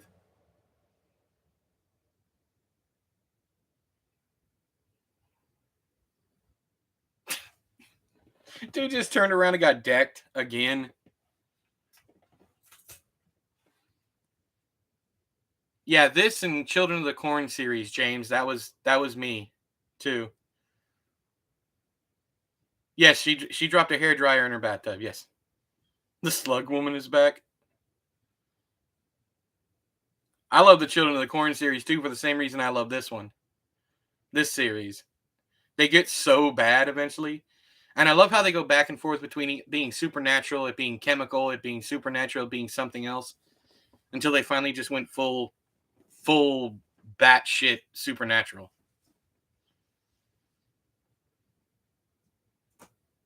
Troll 2 is good. I prefer the first one for so bad it's good. That's just me though. The second one, I don't know. It felt like the dude was trying to make a bad movie. Open this door. Oh no, Pinhead's got your leg meat. Pinhead looks like my one of my dad's old friends named Herbert. Troll 2 is an hallucinogen? Yeah. I'm your master now. He pulled his head off! Haley, who said it earlier? Who said I would just pull his head off? Yeah, Derek, there's also one in Indiana, too. Oh, that is painful. But aren't you dead? Oh, the sound effects of him drilling into his leg.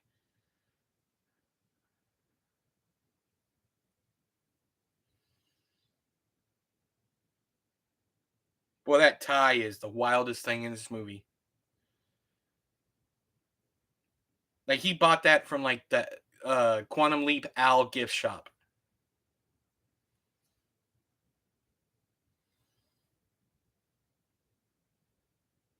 Oh, cool, Lazy. Yeah, I have a dual player too, but the VHS doesn't work anymore. I need to get another one, but they're super expensive because they're retro now. This is him.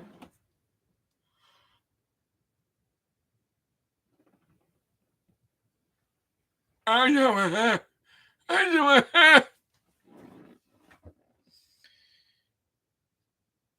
The orange juice out of his hand? Yeah, I figured.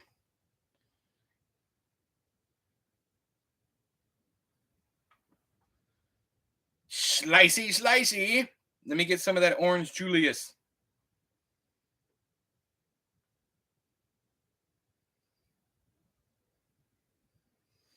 Boy, Blade don't mess around.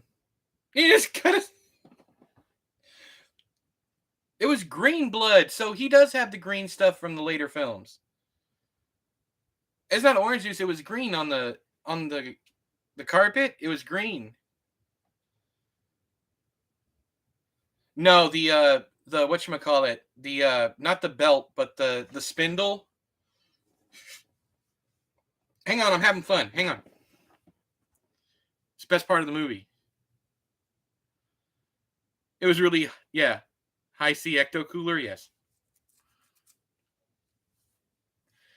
Telling her finna go get in that ear, son.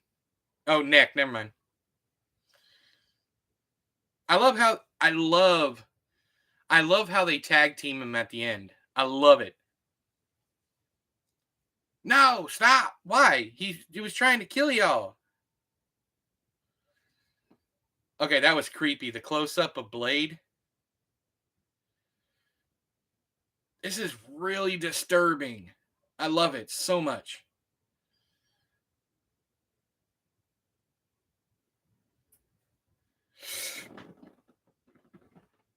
Oh, she's gonna drop a massive deuce in his mouth meat.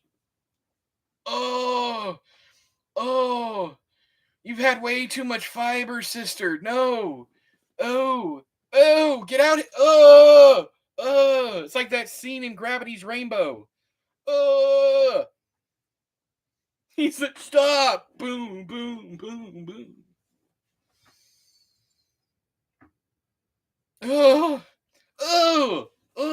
He's got a shit weasel in his mouth. When did this turn into Dreamcatcher? And she's just rolling down. Oh, I can't hear it. Stop! Oh, the sound effects are amazing. The sound effects are so good. The leech ain't even all the way in his mouth meat. She's like a bag of holding, but for leeches.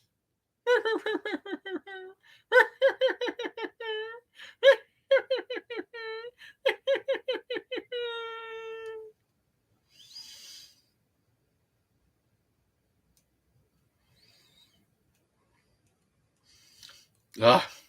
Dying with a sentient turd in your mouth. Ugh. At least he's dead. Flaming bag of poo. I got a commercial for bagels.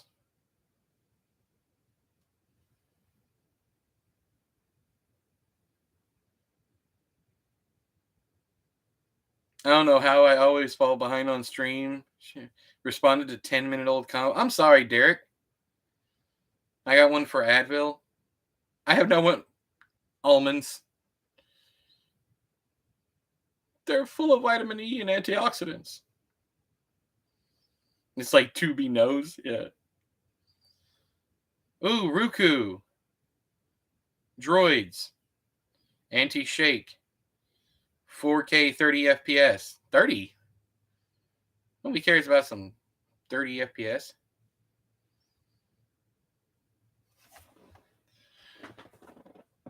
Pinched off a porcupine, pushed out a pineapple or two, tried to pass an elephant, rolled out watermelon. Strained till you turned a shade of ooh. It's Colace. It's a stool softener commercial.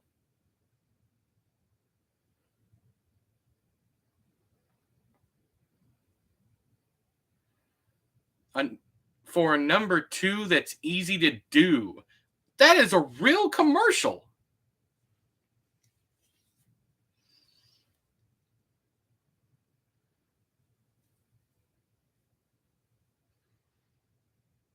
Don't get too confused, Haley, because it also stands for first-person shooter, but what I meant was frames per second.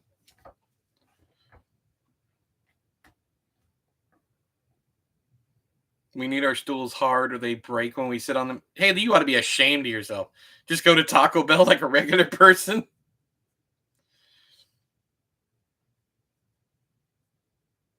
You have a good trip, Lion King. I'm sorry you never got to touch my nether portal. He's like, deuces, ho! There's the dog again. Oh, this poor dog. This poor stuffed animal. Taxidermied. I'm sorry. White Castle, yeah, or crystals, yeah, either one. And they slide right in and they slide right out. I know what you mean, Elizabeth. I know what you mean. Sorry, Manly. Sorry, I forgot you were in the room. You too, buddy.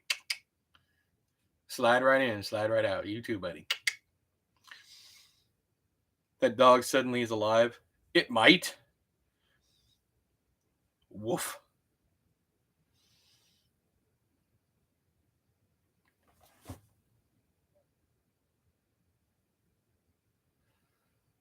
He got some of the ecto cooler in him.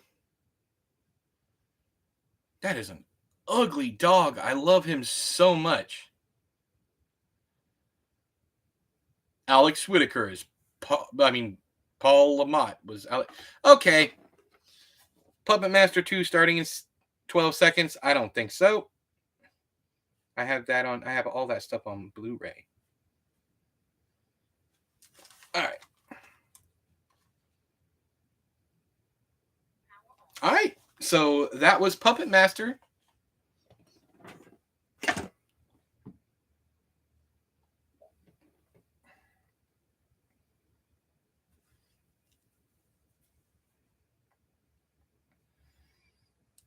Okay. Yeah, that was hella fun. Hella fun. The best actor in the whole movie was the dog. Yeah. I believe it was Tom Hanks. Yeah. Okay, so here we go. I'm going to go ahead and take a break. And when I come back, I'm going to read a short story that Haley wrote. Haley Young, our very own Haley wrote. And I liked it a lot. So I'm going to read it here on stream. Shouldn't take more than about 10 minutes, if that. I think the first time I read it was like 15 minutes. But anyways, I'm going to go take a break. And when I come back, I will read it. And then we will call it a night. Yeah, I'm probably going to end up watching the rest of them too, James. But anyways, I'm going to go take a break. I'll be back in 10 to 15 minutes. I'm not giving myself a set time. I'm just going to walk around until my back stops hurting. Probably have a cigar, whatever. Have you thought about Twitch streaming? Yeah, but I'm already monetized on this channel. And I don't know. It'd be a long road to get monetized over there. So hope you guys like. You're the one who asked me to read it. Don't get nervous now. Don't be scary now, Haley. Don't be scary now. Plus, I have a very specific way I'm going to read it, so it should be good. Should be good. Anyways, I'll be back. Give me 10, 15 minutes, something like that. Y'all talk amongst yourselves and all that good stuff. Oh, here.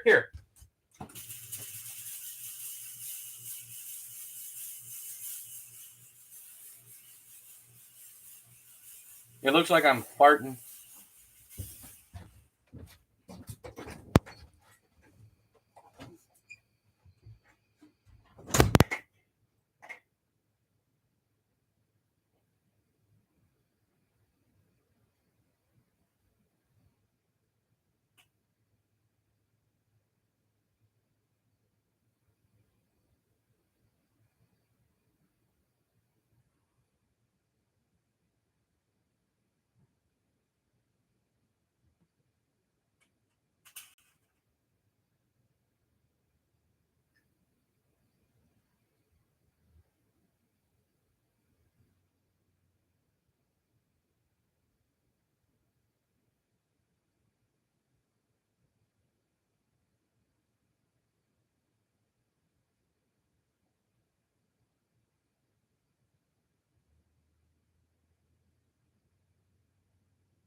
smoking.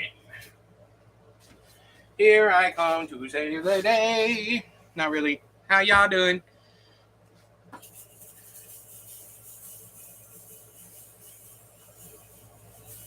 I'm scared of heights, but not when restrained or in an enclosure. Cool.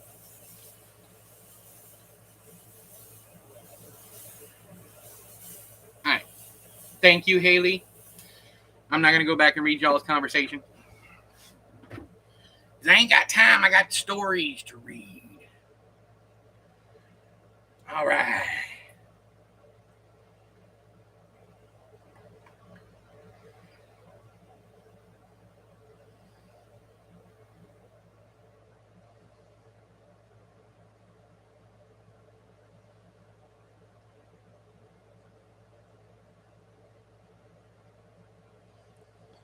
Okay, so what I liked most about the story, it was like almost like a scary stories to tell in the dark kind of deal. I really like it. I'm going to try and do it justice. I don't have kids, so 33 is like 26. All right. Here's your attempt at a creepypasta. Yeah, it fits. All right, y'all ready? Y'all ready? I'm going to read the story.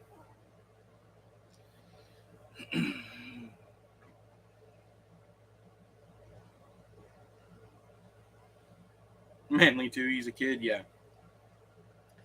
Y'all ready? Give me some beavers. Give me some thumbs up. Thumbs up. And I'm gonna take this one seriously because it's kind of spoopy. It creeped me out. Sorry, the dab from Jack. Ready spaghetti? Hell yeah! All right, let's do this. It even has a title like that. The Day My Ear Popped by HALLOW-E'N. Miserable. I am utterly and completely miserable. I have been trying to unblock my left ear for 3 months. 3 months! It is infuriating to half hear everything, as if one side of my head is immersed in water. I spend half the day repeating, "What?" like a demented parrot. I keep turning the sound up on the TV and despair as my boyfriend moans that it is too loud, whilst I still can't make out a word anyone is saying. I have tried everything I can think of to fix my wretched, stupid, useless ear. I've used drops from the chemist.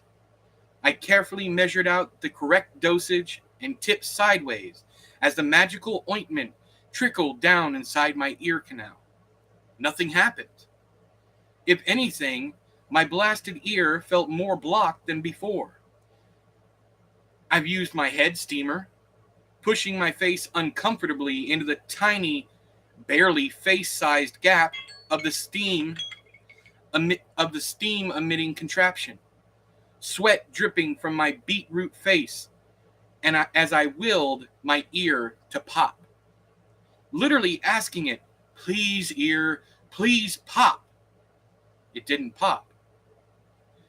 I've taken antihistamines.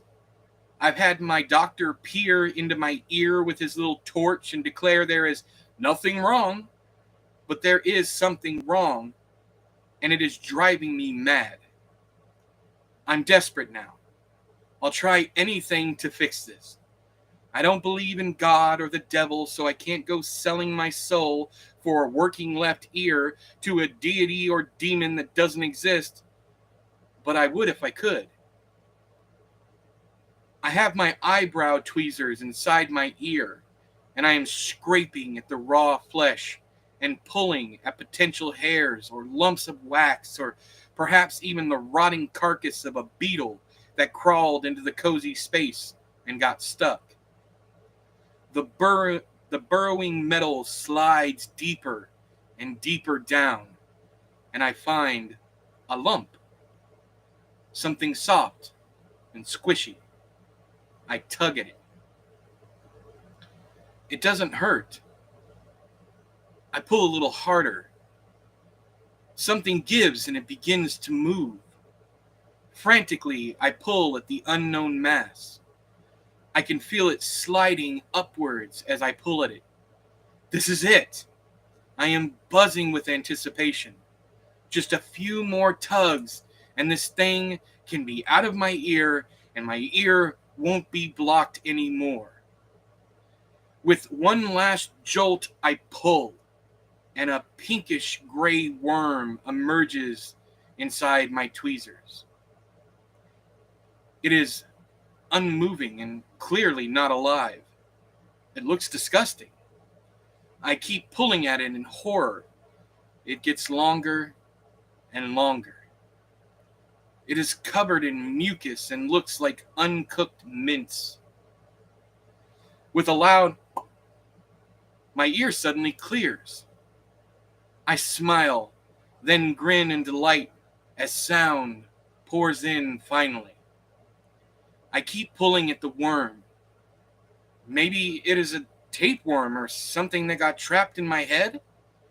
It doesn't matter. It'll be gone soon. I feel giddy, even a bit faint.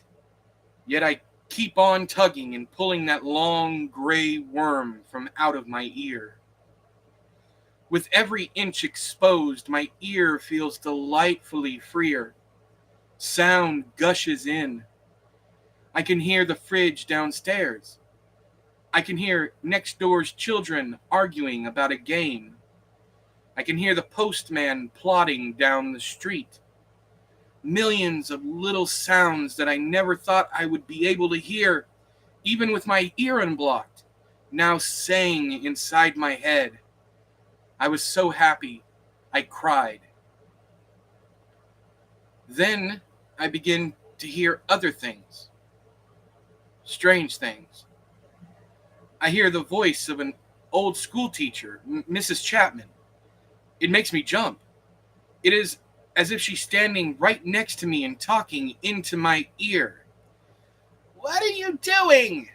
she nags at me in that whiny, high-pitched tone I hated all through school. "You really are a silly girl." I gasp and whirl around, but of course, there's nobody here. I don't believe in ghosts, so whilst Mrs. Chapman is long dead and buried, I have no explanation for hearing her voice. Something to do with the earworm? I kept pulling. As the worm gets longer and longer and dangles limply out of my ear, I become aware of a deep buzzing sound, like that of an immense machine. The more I focus on it, the more I can hear it, beeping and whirring like a huge computer. What the hell is going on? I ask myself. Is this sound real? Am I hearing things that humans aren't supposed to hear? Is this me hearing the truth that we are living in a simulated reality like some people have suggested? I keep tugging. My head feels fuzzy, full of static. I can't think clearly. Trying to form thoughts is like wading through fog. I keep pulling. The light in this room is changing. This whole room is changing. Flashing with colors I've never seen before, as a sound like the startup of an old Commodore 64 computer buzzes. I keep pulling. I am one with the buzzing. I am all colors and tastes and sounds. I am everything, light and tingling. That worm just held me back.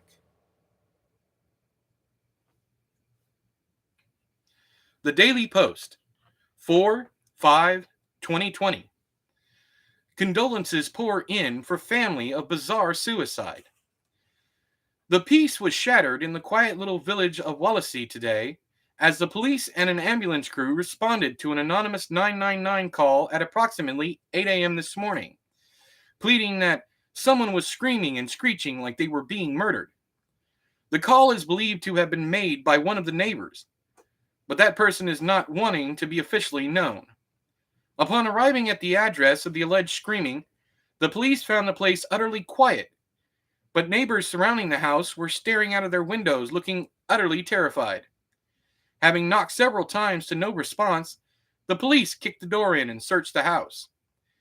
There was no sign of forced entry or a struggle, no indication that the resident, Mrs. Watkins, had been attacked in any way. Mrs. Watkins' body was retrieved from her bathroom floor. Sources suggest she was lying in a pool of her own blood, having pulled out a large piece of her brain through the ear with a pair of tweezers. Mrs. Watkins' family and friends are understandably shocked and deeply distressed and ask that tourists stop treating the site of this terrible and inexplicable tragedy as a house of horrors and respect that real people were involved. The end. Congratulations! Lazy, it's fiction. Would you stop? Is it possible? Everybody slap their tails. Beaver Scouts, slap your tails for Haley. Nope, someone needs to eat that worm. Alright, I can't believe how much I identify with this. It's even my left ear. I expect the story veers off. Yeah, of course. I pick my ears all the time. Thanks a fucking lot. It's like one of my worst nightmares. Ugh, I hate worms. Yeah, it got to me too. Not gonna lie. Because I have an earwax problem. So I'm constantly cleaning my ears out. I don't put anything in my ear other than drops. So yeah, it was awesome. I loved it. I meant the worm. Not how long is this thing? This is making my spine crawl. Very good dramatic. Thanks, King. I appreciate you. And hello, by the way. So wait, who is the worm? Thanks, E. I loved how you read it. Awesome. Awesome. I'm glad you liked it. Yeah, very good job, Haley. That was super cool. Good story. Yeah, I liked it a lot. My left ear is always blocked. It's literally blocked now. Damn. Haley, you can stay wherever you are. Don't come to Kentucky. You're too spooky. You're welcome, Haley. That was an absolute joy to read. So, I'm glad. Well, now I'm never going to the UK. They apparently have earworms. Hello, Kentucky. Yeah. Okay. That was fun, you guys. That went a lot quicker than I thought it was going to, but I don't want to overstay my welcome. Let's see here. Do I have anything else I can read? You guys want another one? You guys want another one? You tell me. Do you want another one? Because I'm here for y'all. You know she pulled her brain out, right? There was no more. Yes, we're aware, Haley. Yes. I'll listen to another one. Yes, sure, yes. Okay. Let me see what I can find. Hang on. Let me turn on the light for a second. Let me see if I have a hardcover, not hardcover, but a physical book I can read.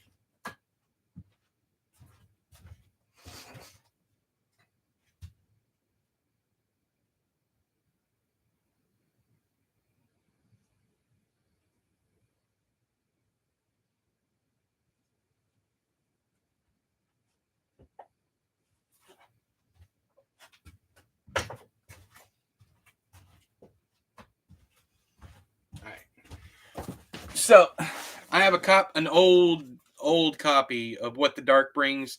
It's one of my books. Let's see if I can find something.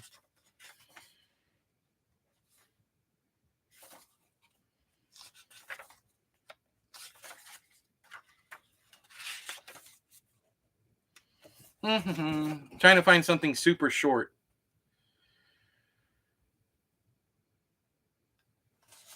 Friendly reminders, 5 pages. I can't remember.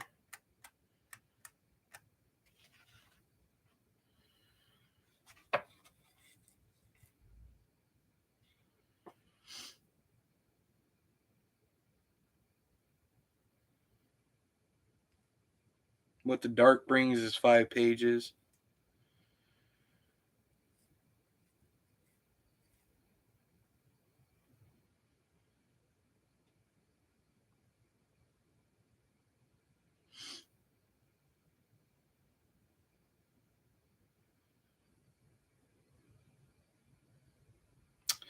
Let's see here. Let's do Sissy. 118. You guys might like this one. And no, it's not that kind of sissy. Okay, here we go. Pulling the worm is what Elizabeth likes to call it. All of my worm pulling stories are not safe for work. Yeah. All right. So it's not someone's sister. You'll see. Here we go. All right. So this is a story. This is one of the very first stories I ever published under the Edward Lorn name. So if the writing's bad, my apologies. But is it about Sissy Spacek? Nailed it. No, I'm just kidding. Anyways, so here we go. It's so smoky in here. You guys can't really tell because I can't tell on the video, but I can barely see the page. All right. Yeah, I have it on my to-watch list, Brian, but here we go. Here we go. Sissy by Edward Lorn. Sissy likes pie. She can't live without it, really. Sissy sits in her high chair, cooing and licking red from the lips of her pudgy little fingers. She's only a year old and doesn't know many words. If she did, she might ask for more pie, maybe for every single meal. But Sissy doesn't like the crust. The crust is bad and chewy. Sissy devours the filling and smiles, crimson tracing her mouth like ruby lipstick. Her pink tongue flicks out and laps at the leftovers. She's quite happy. Mother thinks Sissy has eaten her fill, but Sissy has another idea.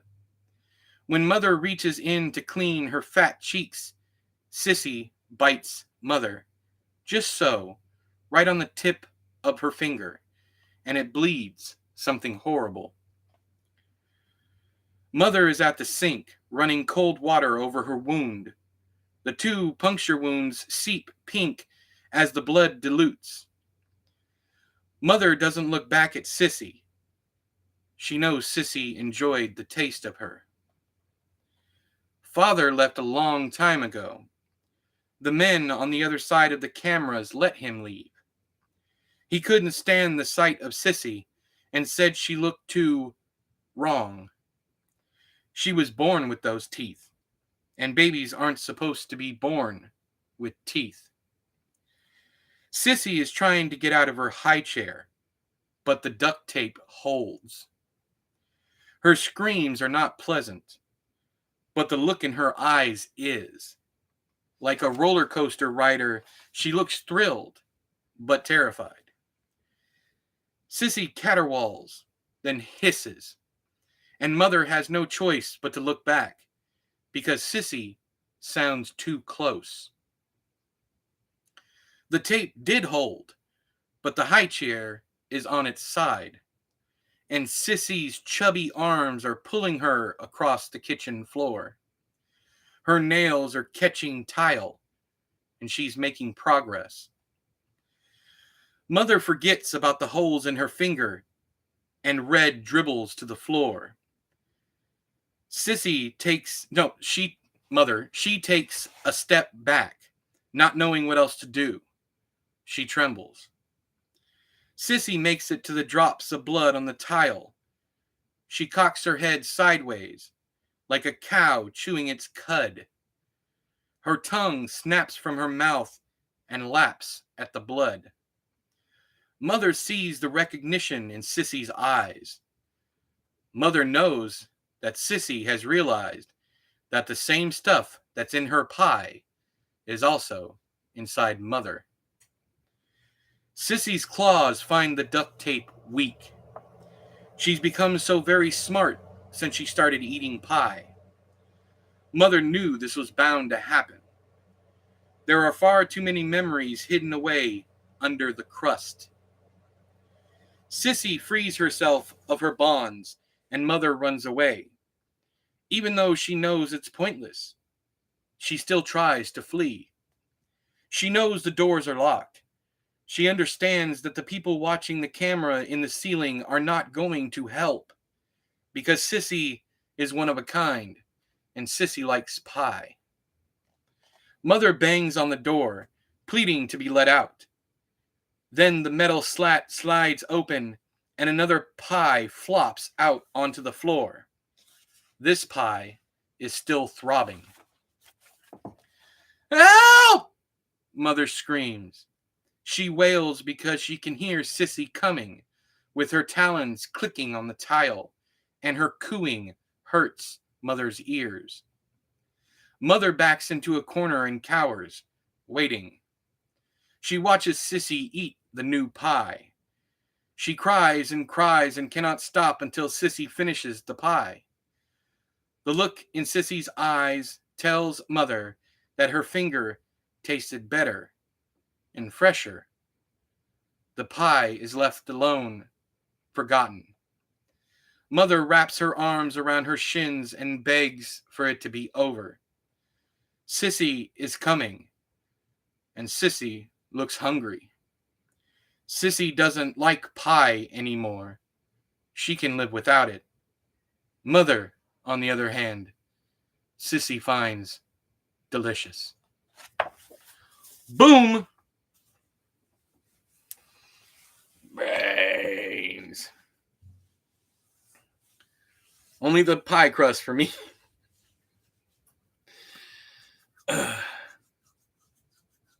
She doesn't like pie crust, so she's the devil. Yeah.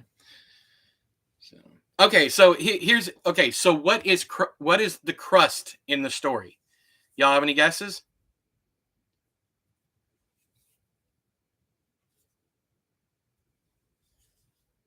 It's what the dark brings, but it's not exactly Haley. Haley got it. Short story collection. It's called What the Dark Brings, but it's not currently available. I took all my short story collections down except for Something Estranged. Okay.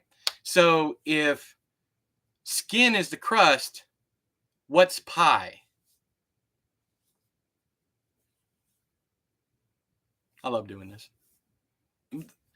The scariest part for me is when, well, it's specifically what organ is pie. I was wondering if you guys caught that one. It's definitely meat. I mean, obviously she's eating parts of people. Exactly, J-Rod. It is the heart because it's still throbbing. So, anyways, the scariest part for me is when the high chair falls over and Sissy is pulling herself along with the damn high chair. That part got me. Like, and I wrote the fucking thing. And I'm just sitting there going, oh, no. Let me get through with this story. That's why the story is so short, because I was creeping myself out. But yeah, it's a heart, and the crust is the skin. And yeah. Is Sissy a vampire? I don't know. But she was born with teeth, so yeah, throbbing. I was thinking of other organs. Yeah.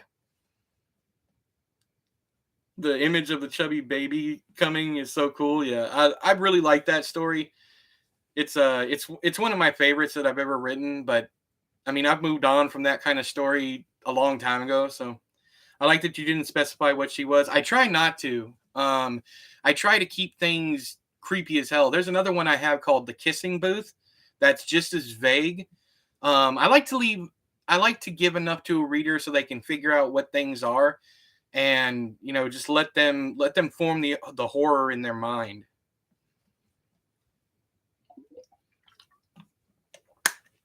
I don't even know what Sissy is. I like the slowly zooming out technique you use. Thank you, Jack. It's like you're focused, right? Thank you. That's cool, because yeah, you're focused on Sissy. Sissy's eating, and you're not quite sure what the fuck she's eating. It's pie, but is it really pie? And then it comes out to Mother, and then it doesn't really show much of the room. It shows the room, and then there's a slat in the door. There's cameras up there. You're not really sure what's going on, what kind of experiment's going on. Yeah. The name is disarming. Yeah. I like the casual way you mentioned the Talons. Yeah. So thank you guys. I appreciate it. I obviously love the story, but yeah, what's probably going to happen is I will release a collection here in the next couple of years that collects all of my favorite horror stories that I've ever written. Because Something is Strange is not all horror. It's maybe half horror. There's a lot of cool stories in there, but I also want to do a more of a literary collection. I've done that before, but there's plenty of literary stories, excuse me, in Something is Strange, like Freedom, Untitled. Uh, Hang on. I had the hiccups. Sissy is a cute little cannibal. Yes. I got the hiccups, man. No.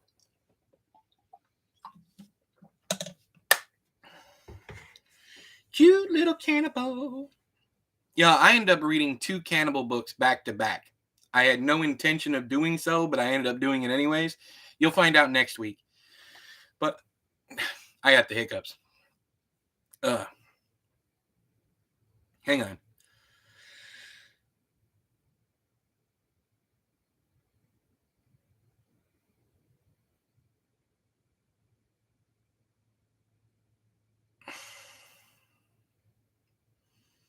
That sounds like a fun time. What the greatest hits collection, as I'm calling it right now. I did one. Hang on. Let me show you guys.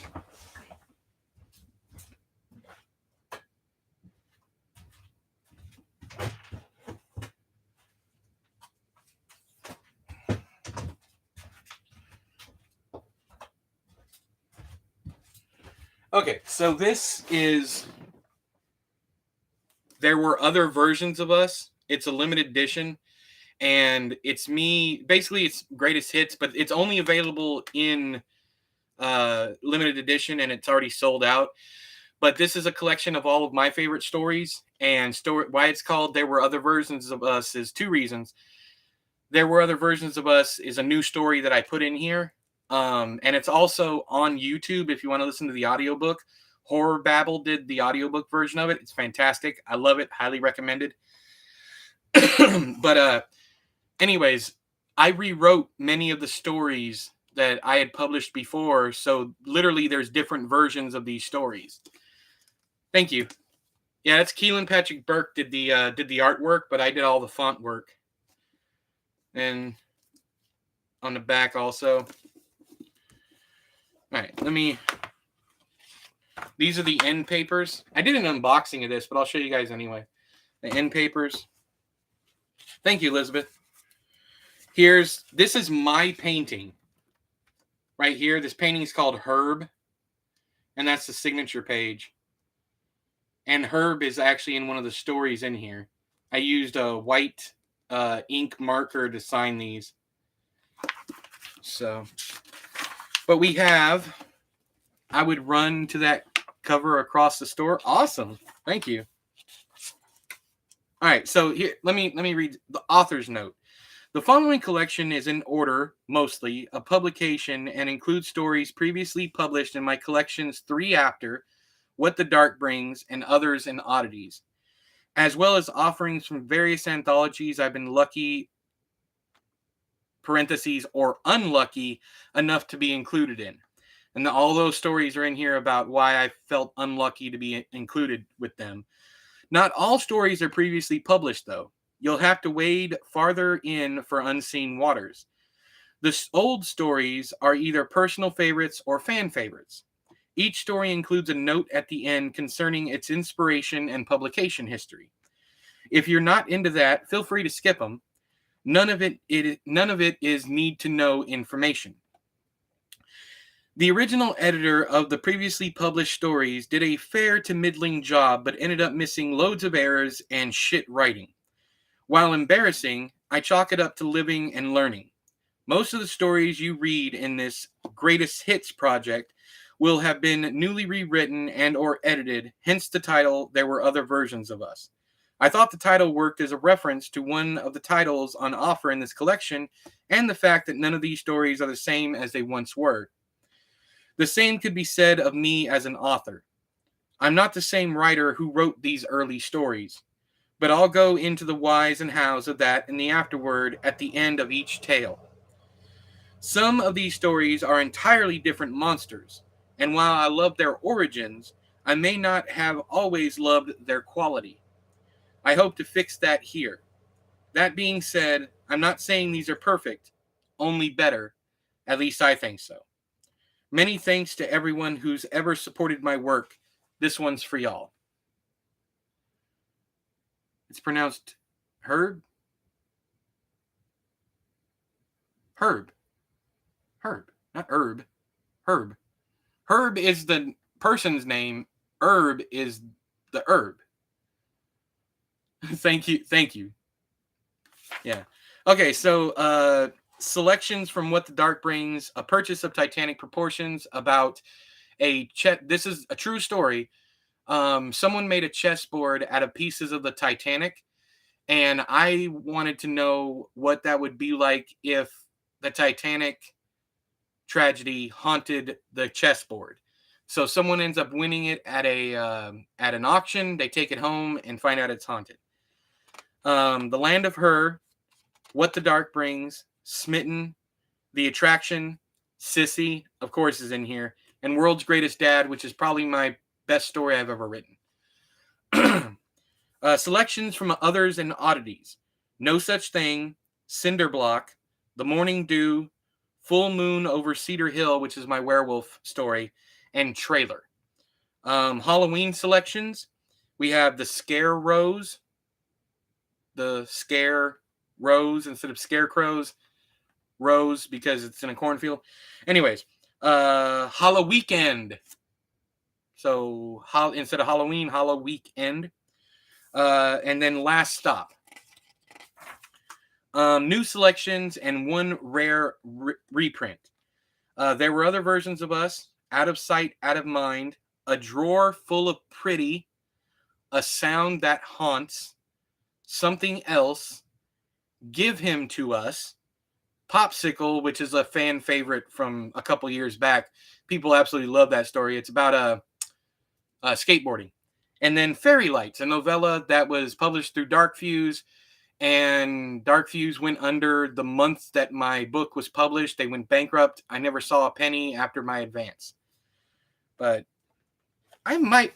You guys want me to read one more?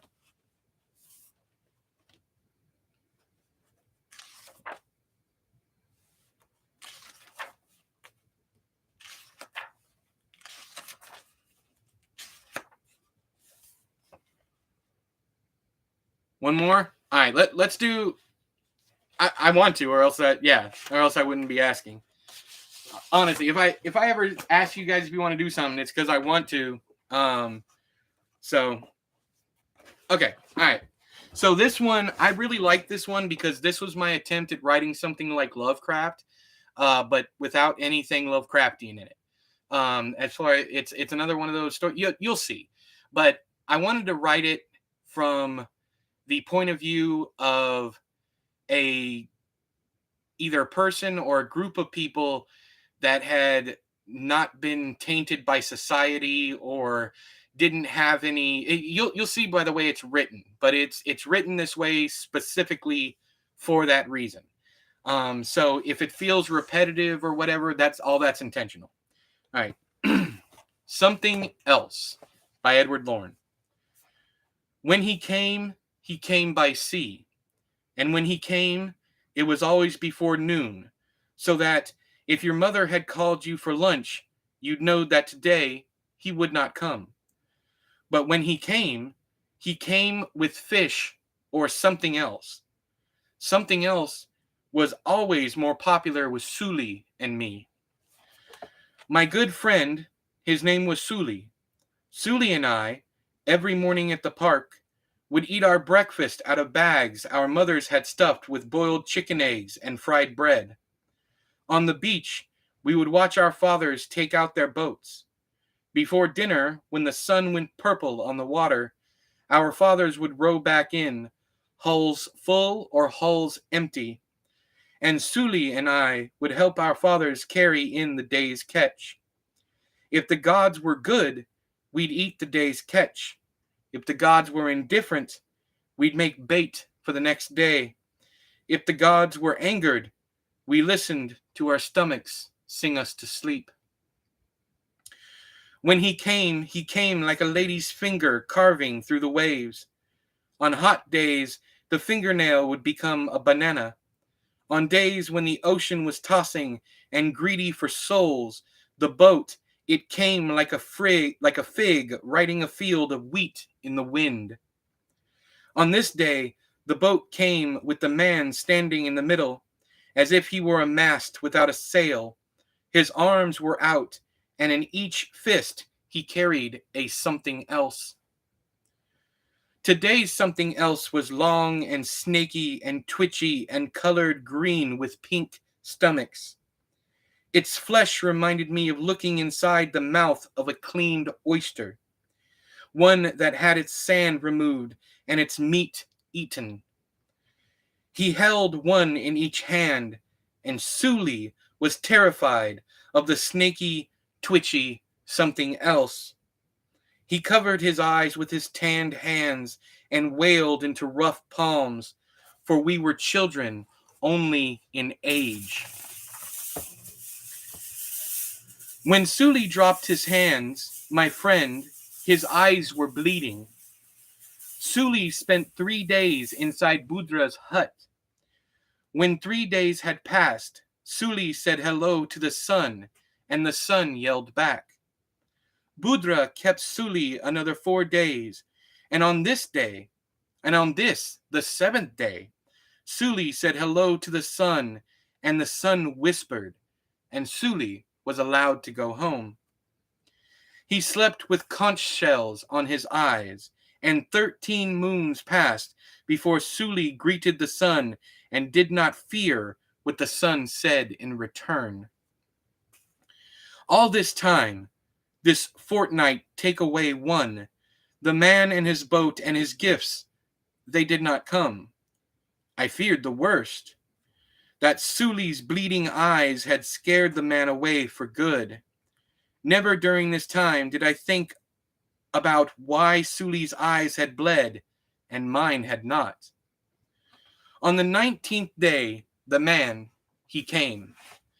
He and his boat rode a wave the height of a god. He rode the wave like a devil on a man's shoulder. Be he devil or man or rider of gods, I did not care. I only hoped to glimpse another gift. A something else would be better than dinner, though I believe I had not eaten in days. Ever since Suli's eyes had bled, the sea, it had not been kind to our fathers and their daily trips to find food. This day, this 19th day, but maybe only the 6th day for Suli, the man, he brought a marlin as tall as Suli, and Suli and I stacked on top of each other times 2. This marlin, this beautiful fish of blue flesh and sword nose, it glared at me and at Suli, and I swear to the gods, though mother told me never to swear lest the gods not allow father to return, that this fish, this marlin, it looked at me. Later, Suli and I was mad. Suli said I'd lost my mind while he was sick inside Budra's hut. He laughed at me and called me a fool, and eventually I came to laugh with him. That night, our village, the man and Suli and me and everyone, we ate that marlin. And I imagined that when I swallowed him, I was swallowing a god.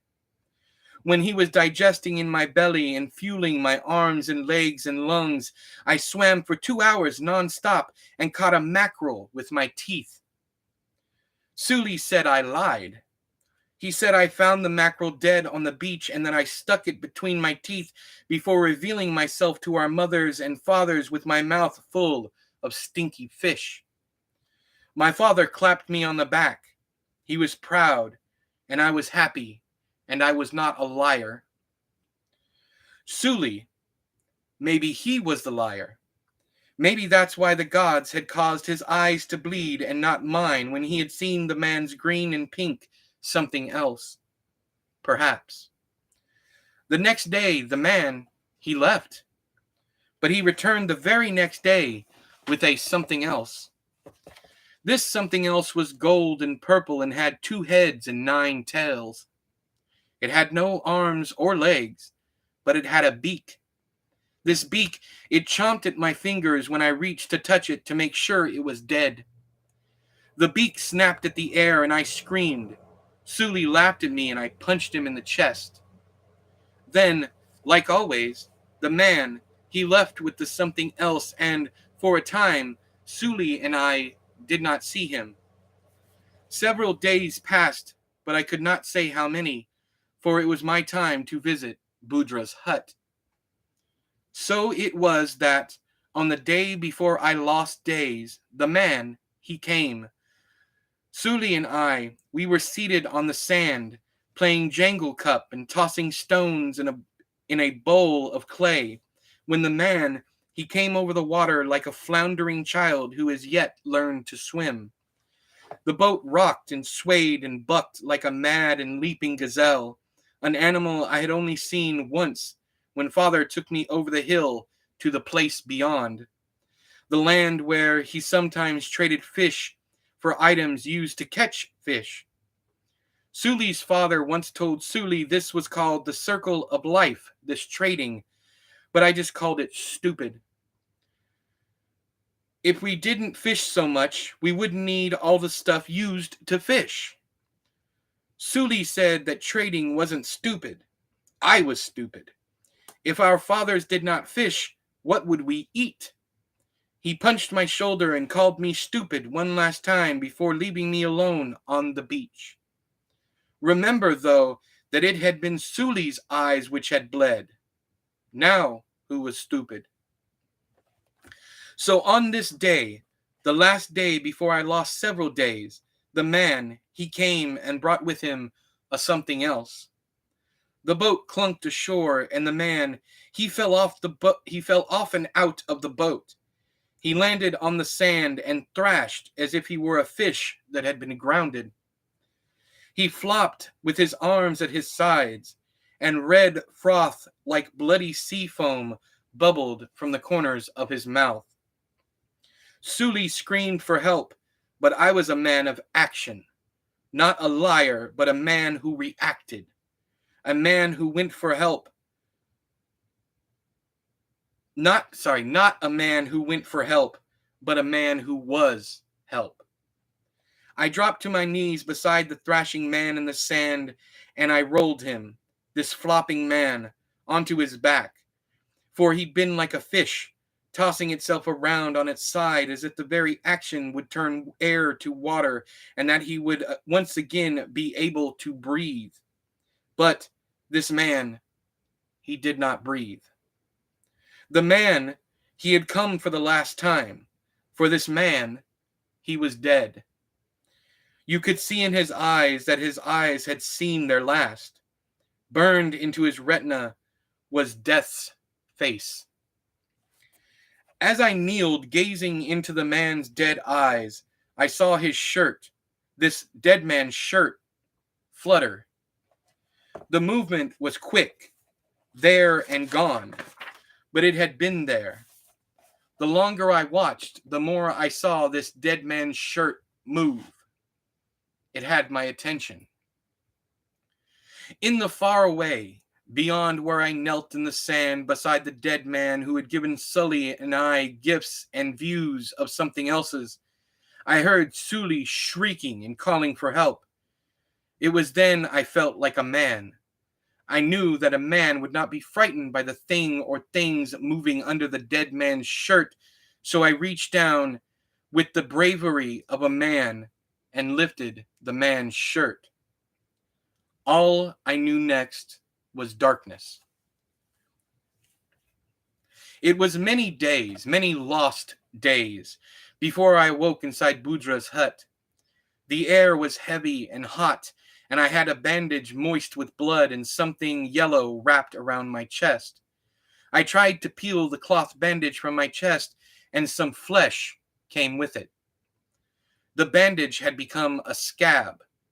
The bandage had become part of me. My breathing became rapid, and I forced myself, this man I had become, to calm down. This man I had become, his breathing became less rapid. After a time, this man breathed without worry and effort, without having to think about how I might be breathing. I left Budra's hut. The sun was high and screaming, and I remembered Suli being made to stay longer inside Budra's hut because he'd greeted the sun, and the sun had sent him running back inside with its shouts. The man I had become, he ignored the sun. The sun would not choose where and when I recovered. This man I had become, he stumbled through the sand. I shambled from hut to hut, calling names of villagers who would not answer me. This man I had become, his own hut was empty. No mother, no father, only a long dead fire and a dirty pot filled with maggots and brown goop that boiled though there was no fire. I left my hut, this hut that had been my home before I became this man, and I drifted for some time. Soon, my breathing became worried again, and I found myself moving toward and into smoke. The wind, which had been blowing westward toward me, shifted to a northern direction and out of my face.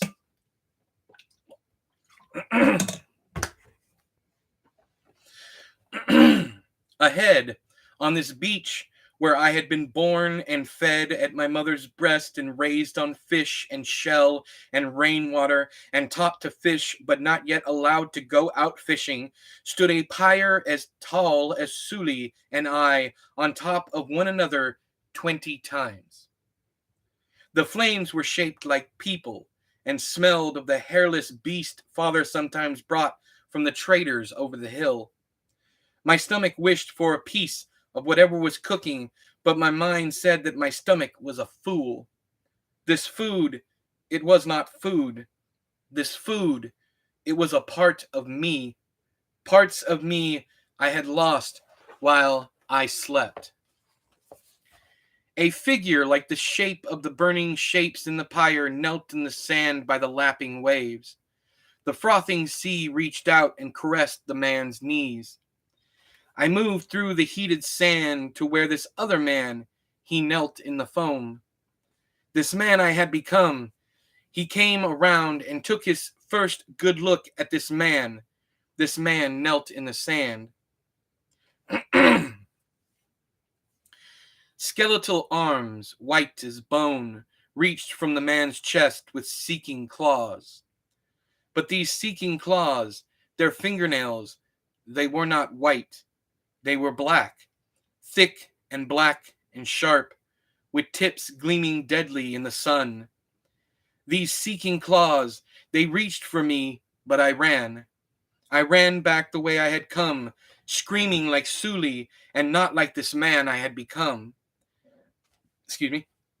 I shrieked like Suli and sobbed like my mother when she lost my little brother, the one who had not been allowed to come, the one who had died in mother's stomach, the one Budra cut from mother and fed to father. This boy I truly was, ran and tripped and fell and went sprawling and crawled through the sand until he came to a boat. I grabbed the edge and hauled myself up. This boy, who looked over the side of the boat, he looked over the side of the boat and into its belly. Suli, face awash with red, eyes black and bulging, lay on his back inside the boat. How long had he been dead? There was no telling, but something, maybe a something else, had been at his insides. His insides, they were scattered about the boat, reeking and rotting and bursting with yellow juice, like the stuff stuck with the blood to the bandage on my chest. From Suli's eye came a blackened and slithering something else. What I had thought was Suli's black and bulging eyes was actually this something else. This something else, it snatched at me with quick jaws, but I was quicker. This boy I really was, this boy full of youth and speed and life he did not want to lose. He grabbed the something else around its thin body or neck or wrist or whatever it was and ripped it from Suli's head. I spun and threw the something else far away into the sand. Then I tore Suli's body from the boat and shoved the boat into the water. This boy I truly was. He sailed, thirsty and hungry and chest burning, until 4 moons had come and gone. And then he slept. This boy, this tired and scared and wasted little boy, he slept until his sleep became nightmares, and the boy lost all sense of dreams. Now and forever, until this boy became the man he thought he had been, or the ocean took him forever, this boy, he would only know nightmares and carry with him something else. The end. A note on something else. This is, hands down, the most experimental thing I've published under this name. Like Smitten, which was written almost a decade prior, the narrator chose their own voice. The story poured out of me in this odd, almost poetic-sounding style, and I've never once thought about rewriting it. Reading it is a bit of a chore for me, but only because I want to edit out all the repetition and shitty grammar. But if I did so, the story would lose its charm, I think. Maybe I just have my head up my ass, but I think the story is perfect the way it is. I'll let you be the judge. If forced, I'd say this is the closest thing I've come to writing anything Lovecraftian. Yuck. Even typing that phrase makes me cringe. I assure you, the style was not on purpose. As with Smitten, it simply is what it is.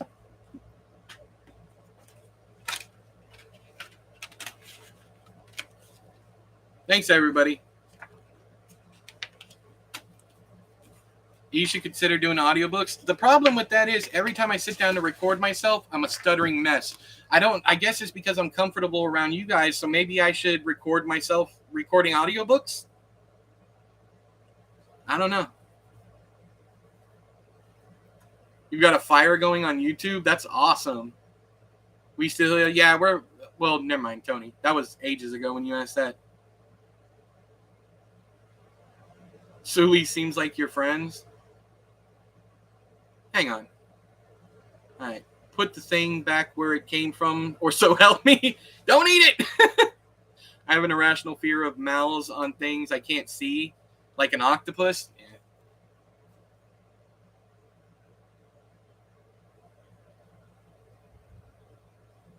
He said he was leaving any minute. My pasta is drying out, but it's okay. What are you talking about, lazy? I'm becoming addicted. I've become addicted to E's story time. Shit, maybe we make this a series.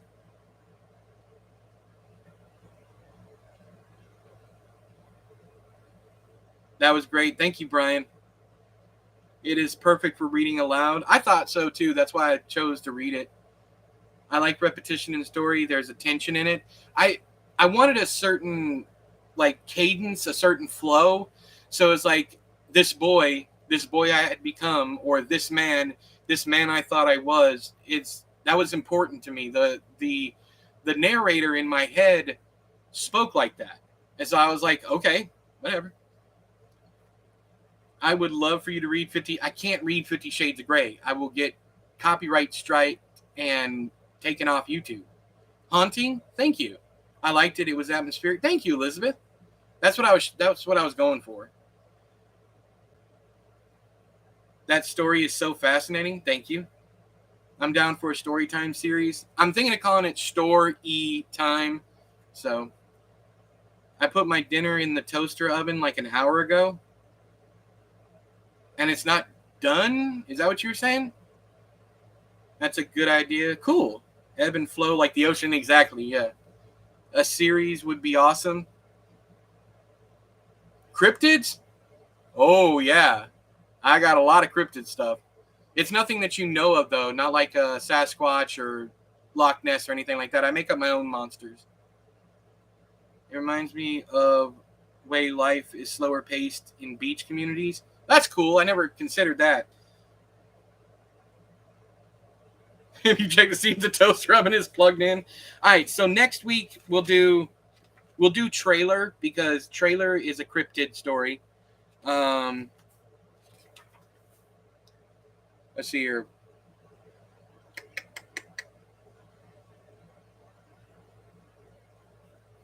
In fact, I might even do one of my Halloween stories. Story time for Beavers.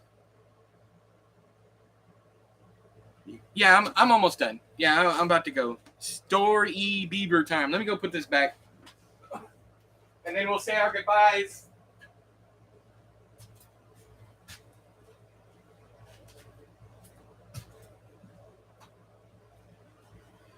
All right. If you have any supernatural ghost stories, that's my vote. Yeah, I have plenty of those. I have literally, there's nothing that you guys could bring up that I have not written.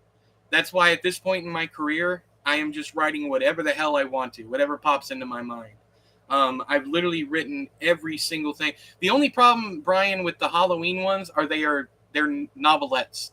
They're all over 12,000 words long, so it would take probably an entire episode to read it.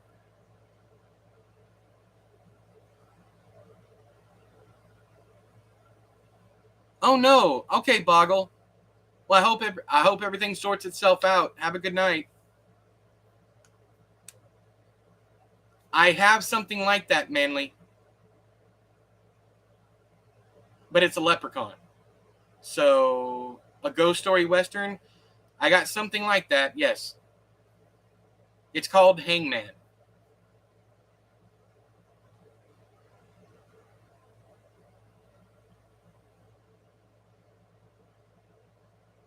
Oh, the look on Manly's face right now? What? In fact, it might be in this one.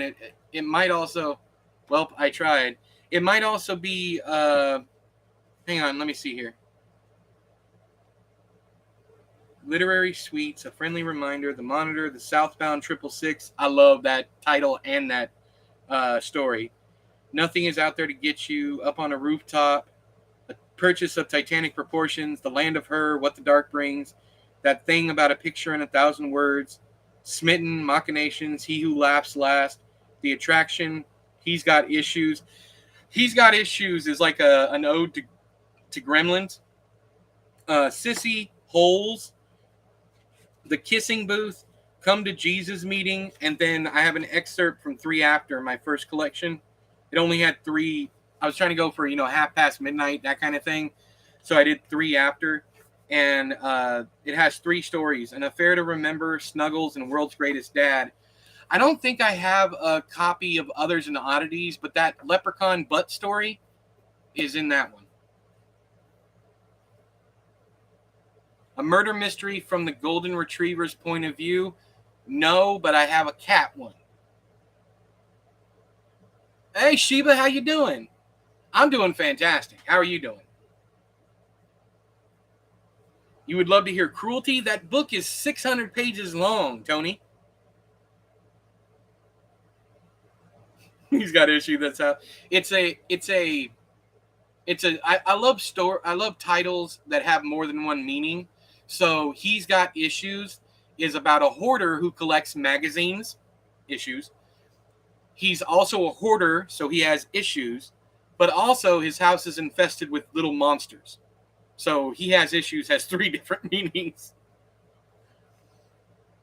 A man after my own heart. Awesome. It's like The Sound of Broken Ribs. The Sound of Broken Ribs has 3 meanings. You have the literal sound of broken ribs because she breaks her ribs. You have the noise the creature makes sounds like broken ribs. And then you got the literal, you got the figurative. Let's see here. And then the final thing is, how the Bible says that a woman was made out of taking Adam's rib? Well, there are broken women in the book, so the sound of broken ribs is kind of like, the thing. But is, a running theme throughout because they're broken, and Bible says women were made out of ribs. But let me read you guys, before I go, let me read you guys the epigraph at the beginning of the book.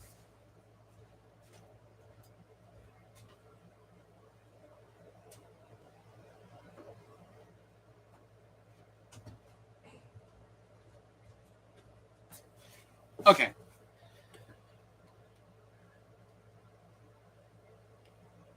All right. This novel is dedicated to all the women in my life. Then there's a quote. It says, "And the rib which the Lord God had taken from man made he a woman and brought her unto the man." The Bible. Various authors. The next quote is, "I'm not a fucking rib. The truth." Various women. I love that line. I love that line.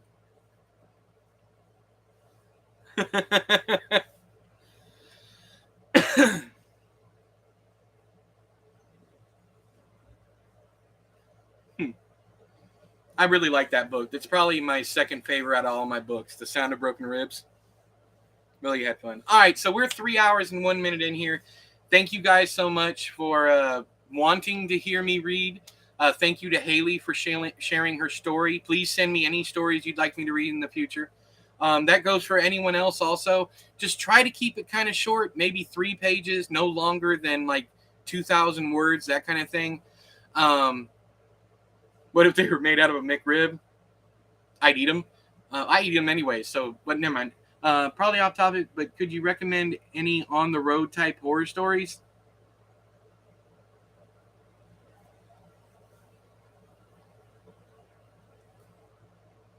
I'm trying to think of a good one. I'm really trying to think of the...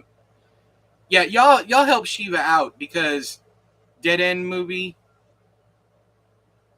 I'm thinking of sending you one that I wrote. It's about 1,300. Yeah, Elizabeth, please do. Anyways, so thank you guys. I got to go for real, for real. Thank you guys for spending time with me. Thank you guys for being so accepting of my reading. This has been a lot of fun. And from the bottom of my heart, I love you guys. Thank you so much.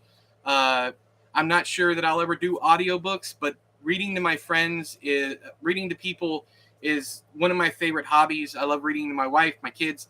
I love reading to people, but I'm not too confident in it. It's about the only thing that I'm not confident in.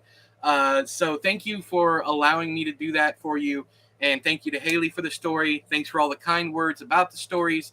But until next time, I have been E, you have been you. This has been another episode of Sunday Cinema. I'll talk to you guys later. Bye-bye. Doom, doom, doom, doom, doom, doom, doom, doom, doom, doom, doom, doom, doom.